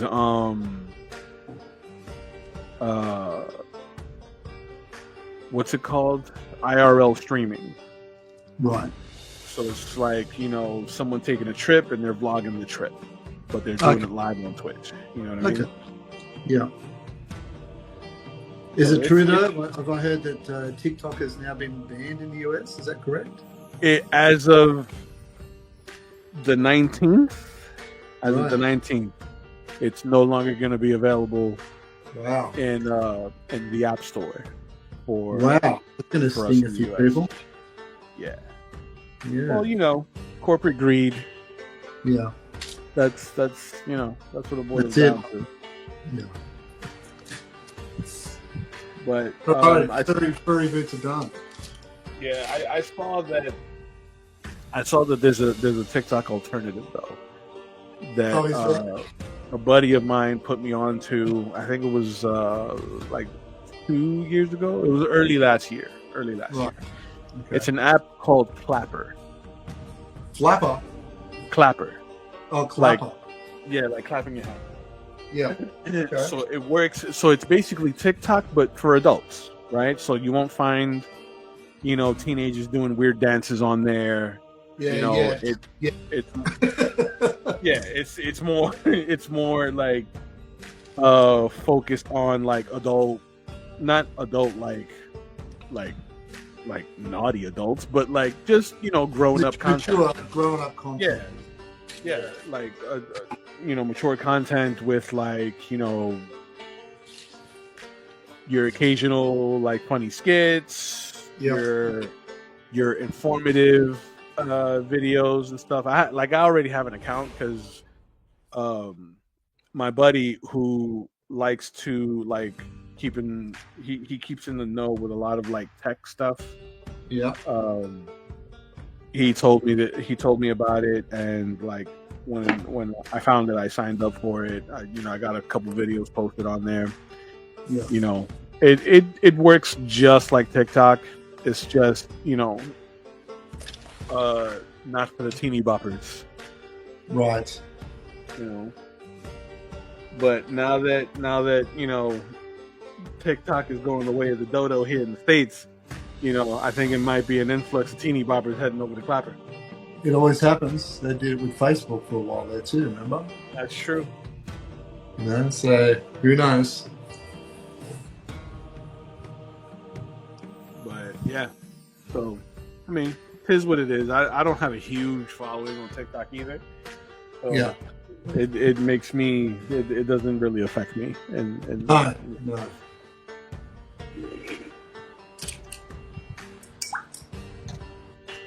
All right, now a bit of gold, I think. yeah. A bit of gold.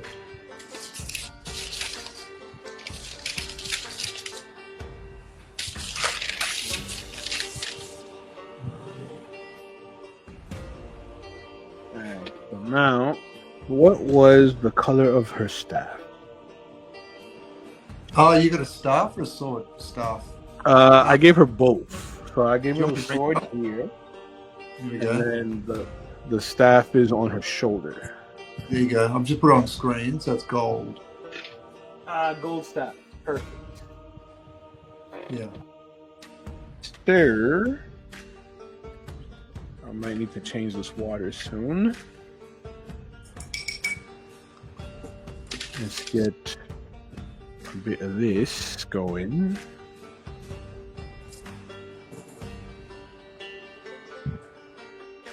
Once again, we appreciate you guys in the chat hanging out with us and tuning into the stream and just listening to our hijinks.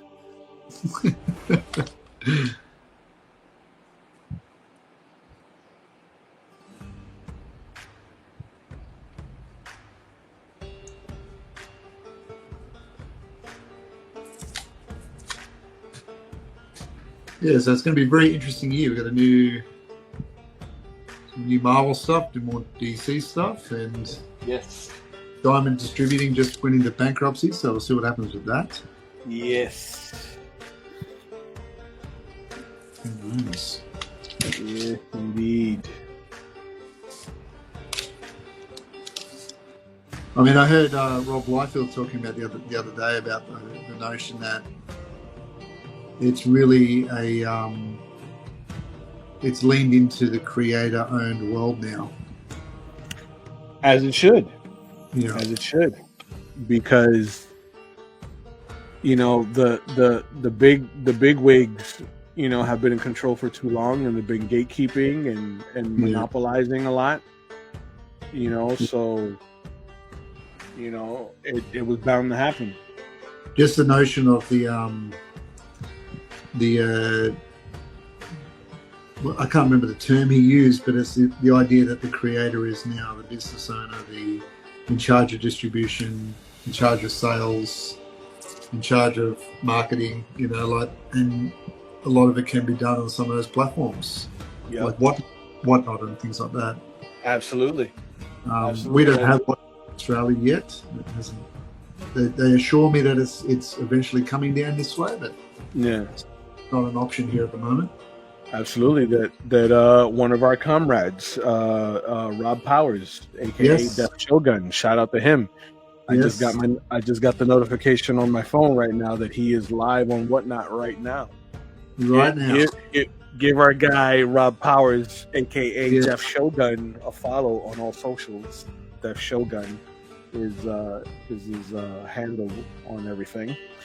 He's actually pushing everything on Whatnot, like his Pinguino books, his Cataclysm, because essentially they're getting the work direct from the artist. You know what I mean? Yes, absolutely. And what I love about Rob is that he's very much aligned with us in the sense that he's constantly evolving. Yes. He's never sitting still, and I watch him jump from learning 2D to trading cards to doing his digital mashups to doing his Pinguino. Like he's becoming a beast in terms of all the things that he knows how to do, which is great. Oh yeah, absolutely. That I think it was when I was doing the Colossus. Yes. When I was doing the Colossus, he jumped into the live. He was in my chat. I saw that. I saw him get on. Yeah. And he said that he started doing traditional. He's back doing traditional and stuff. And I was like, that's awesome. Yeah. And I sent him links to the quill and an ink that I use. Yeah. Right. And I told him, I was like, dude, once you start dipping your ink, there's no coming back. Yeah, that's right. It becomes very seductive. Yeah. Like it'll be the only way you ink moving forward. Trust me. Yeah. Yeah. And so wife Maura, I mean, she's an incredible talent too, and I've seen some of her artwork. She's up there too. She's doing a great job. Yeah, she's got great stuff. Yeah, and they're good people. Well, they're just good people. Yeah. So more of that, less of everything else. That's what I say. Absolutely.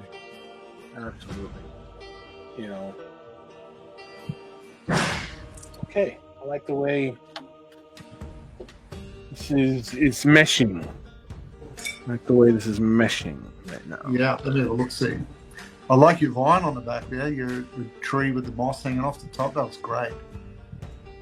So yeah, this, and again, this is more of the painting stuff, right? Because a lot of this, like the detail kind of fell off on this with the pencil. So I just kind of, let it disappear into like the mist, into the mossiness back here, right? Yeah. And I'm just, I'm doing the same thing here with the rocks. I'm just trying to kind of pull out some of the jagged aspects of the rock, with just the paint. Pull out some of the shape language. Are you going to do some more on the rock there, like depth and detail on that, like give it that grain? Oh yeah. This is just the fill, right? So I have a local color that I can build off of. Yeah, cool.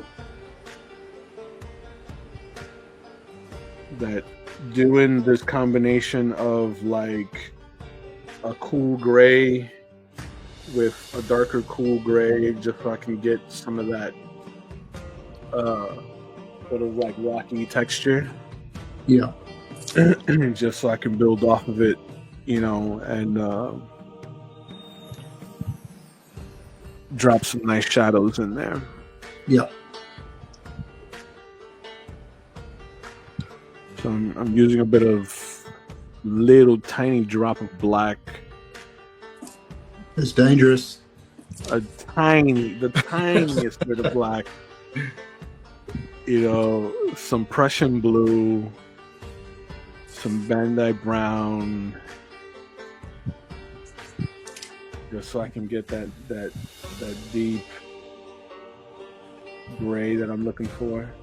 Yeah.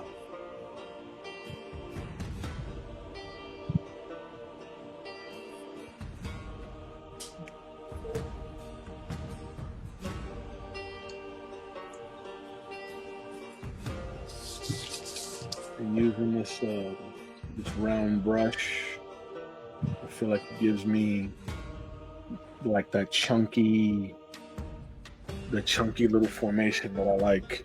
Yeah. How you doing? Chris says, are you finishing with ink or are you going all paint? No, this is all paint, because I did the last one all paint.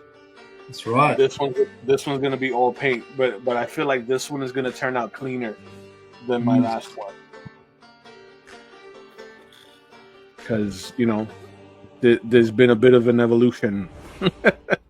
Yes. So I feel like this one will turn out a bit cleaner.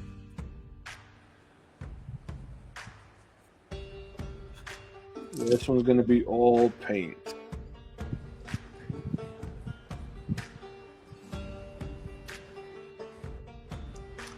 And for anyone that's chiming in that would like to search more for Kenny and my artwork, we have Etsy stores available, right, Kenny? Yes, absolutely. And they are on the screen now. Here we go. Yeah.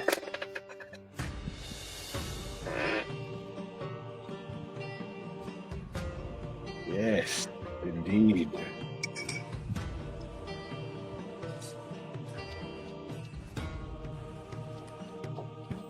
See how we doing here. Okay. Now, I think I can drop in some local color for the fungus. I think I can put in some shadows in her body. Nice. Which usually means then you flip to doing the highlights again. That's what happens with me. Yeah. I put the shadows in, and I work on the highlights. Oh, my mid-tones in a bit more. And you keep dancing with it until you get to the right balance. That's what it's all about.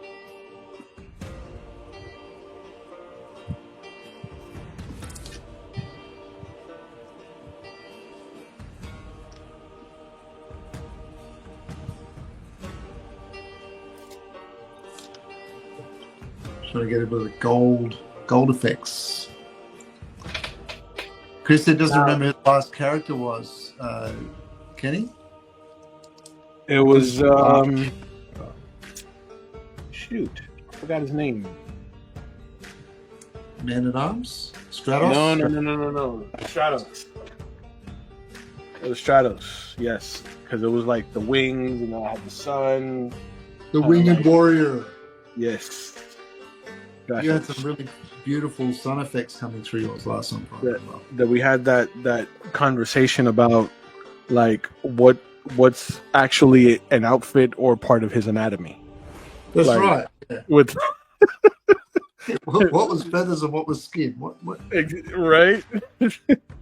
You know. We got the guy on the phone again. He wants the feathers molded in with his skin. What? Can someone get him in? Just get the client in so we can talk to him. What's going on? What he wants? Who his requirements are? Because he got that weird grey fur everywhere. Yeah, he had like this weird gray fur, but like he had zero facial hair. Face. Yeah, it's like he was a La Jolla man or something.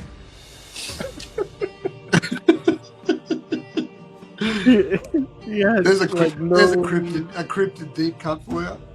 There it is. There it is. Let's get a little bit of this purple. There's some of the Prussian blue, so we get a nice cool violet.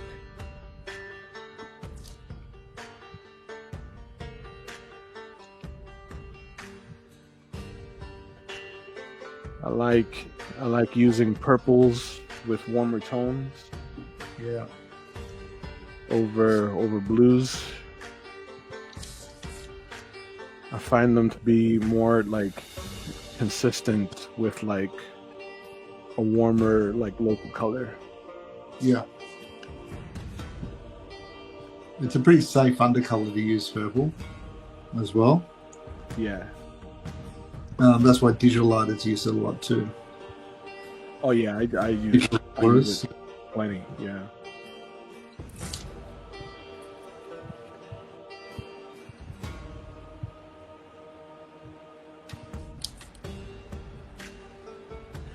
I use it a bit washed out so that the shadow is gentle.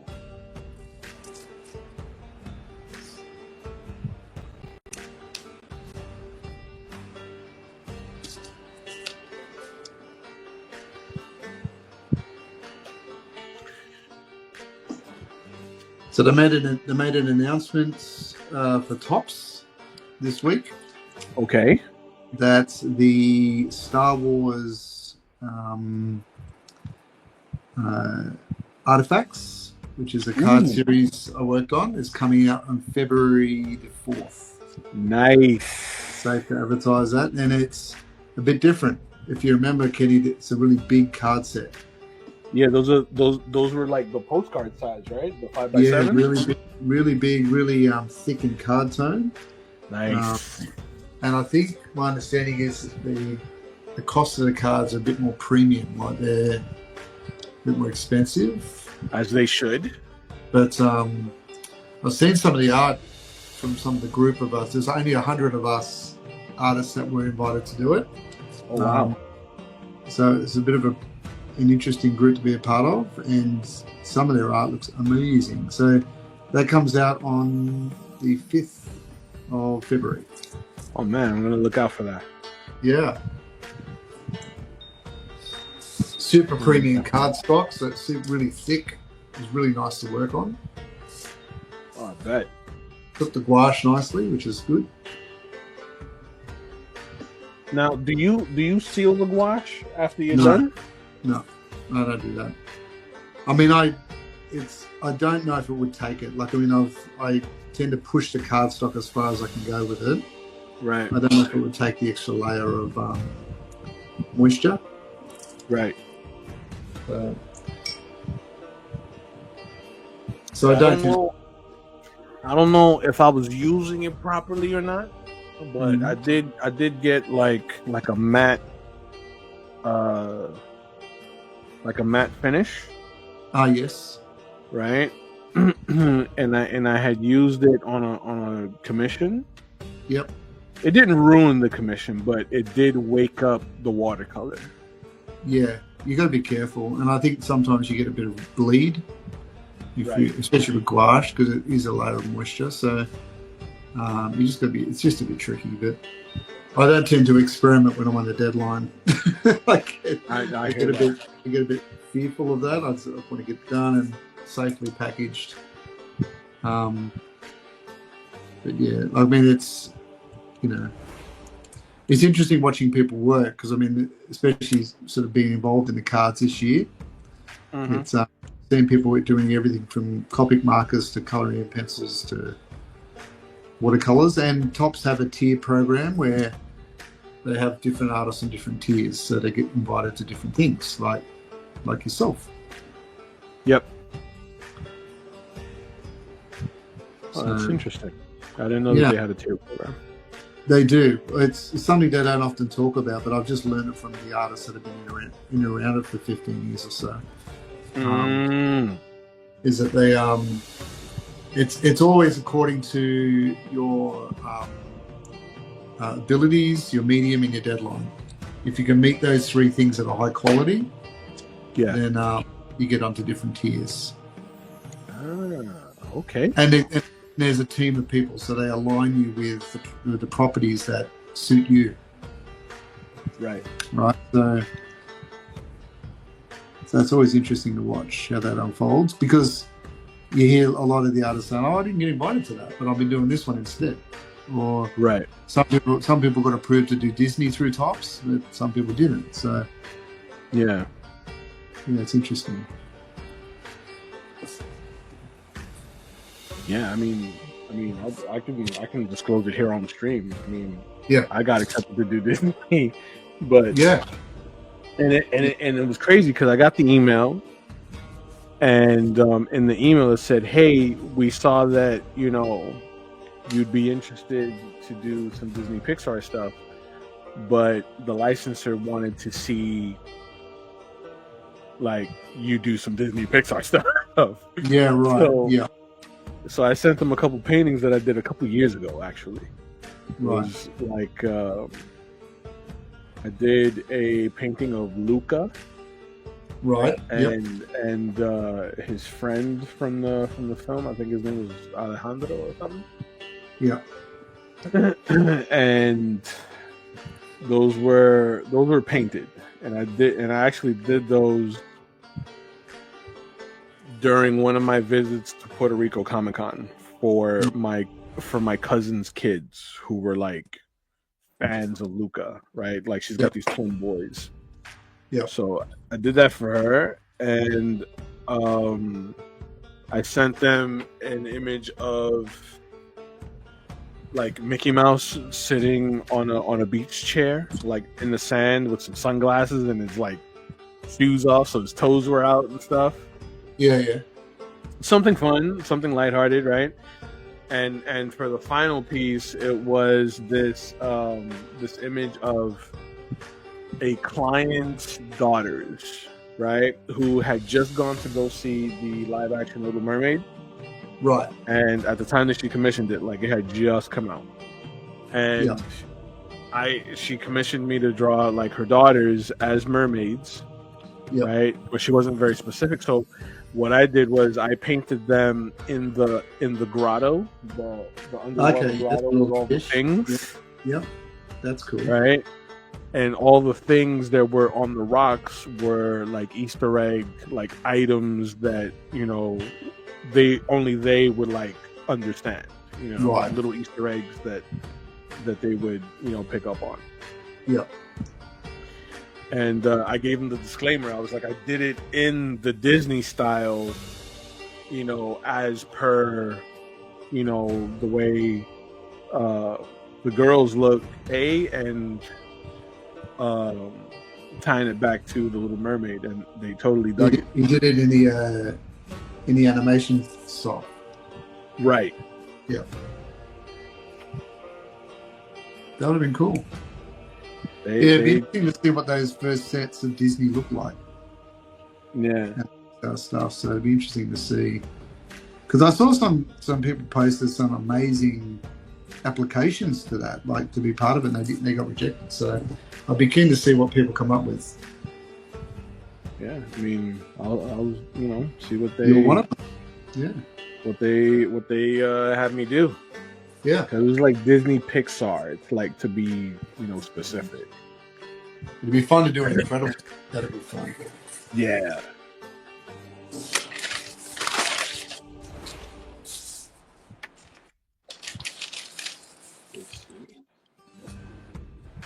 Teela loves the gold. Teela loves the gold, doesn't she? She loves it. She loves gold. Gold everywhere.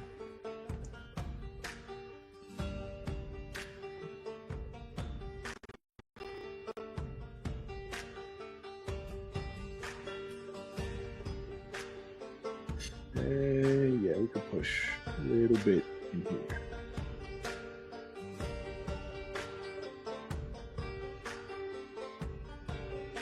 Just a little bit.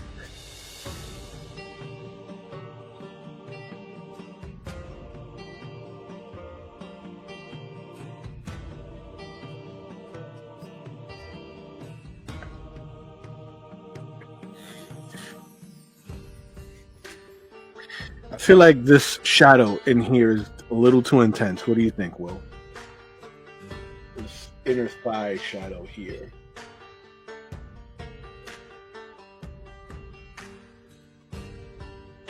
Or should I like bring it more out? Oh wait, did we lose Will?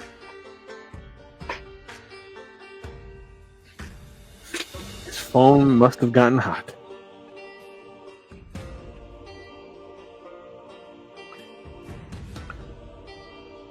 I feel like that shadow's like, I don't know, that shadow bothers me. We'll double back to that.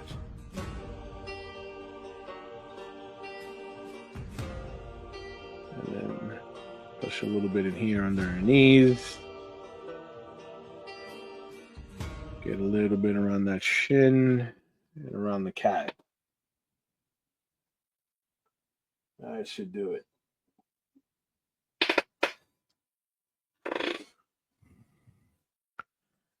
Let's get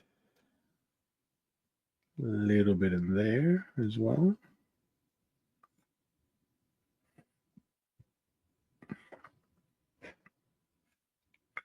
We lost Iron Will Pladen. His phone must have gotten overheated. There we go. That feels a bit better, but that thigh shadow, I don't know. I feel like it should be a bit softer. Maybe drag it out a bit.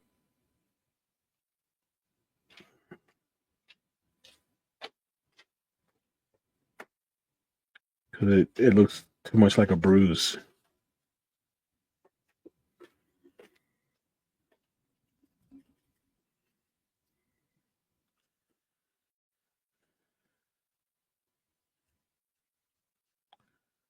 I'm just going to gently pull it out a little bit, soften the edges so that it doesn't look like a bruise in her inner thigh. So I want to get a nice cool shadow in here. Yeah, it feels a little better.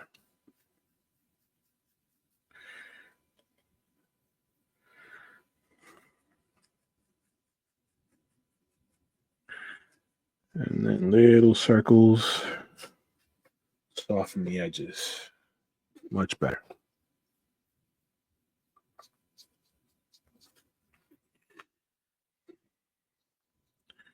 Man, I wonder what can happen to Will.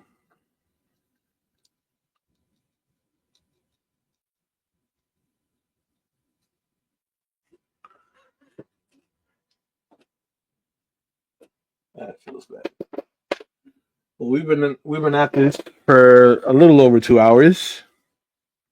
So chances are he's having some technical difficulties on his end with his rig. So we'll give him a quick 10 minutes and see if he pops back on, if he gets his issues set up. And if not, then we'll call it and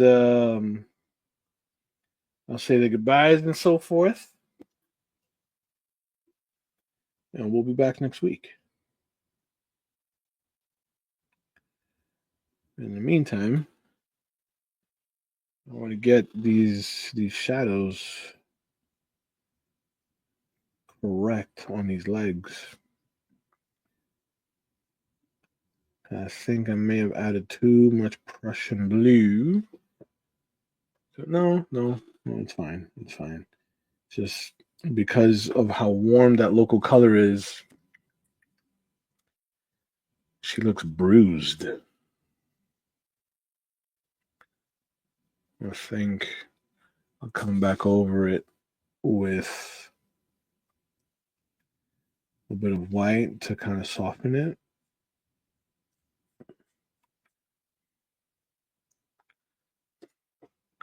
So she doesn't look like she was beaten up.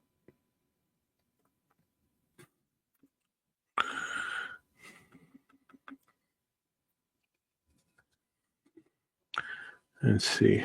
Ah, there it is. That's good.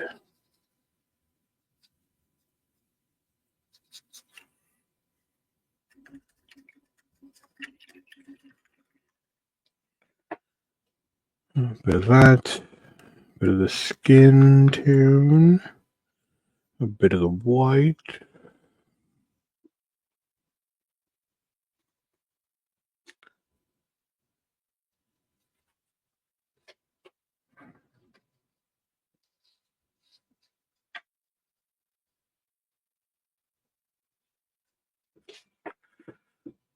All right. I think that'll do it.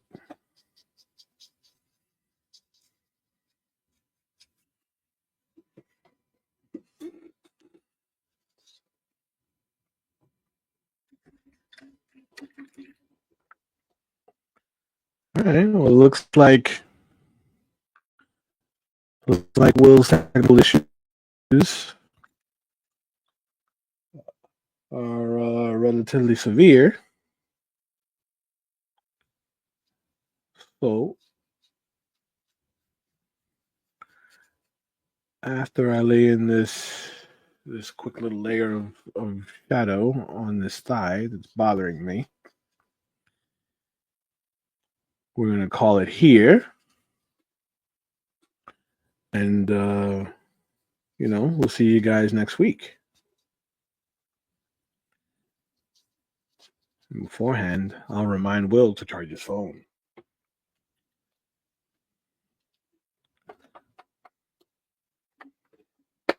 All right, guys. So, on that note, thank you guys for tuning in. I'm wishing that you guys have a great start to your work week, depending on, no, it doesn't matter. A little internet issue. We'll be back in a minute. Enjoy the week and see you next Sunday. I'll see you, Yvette. I'll see you guys. Be good. Enjoy the rest of you guys' weekend. And have a great start to the work week. Amen.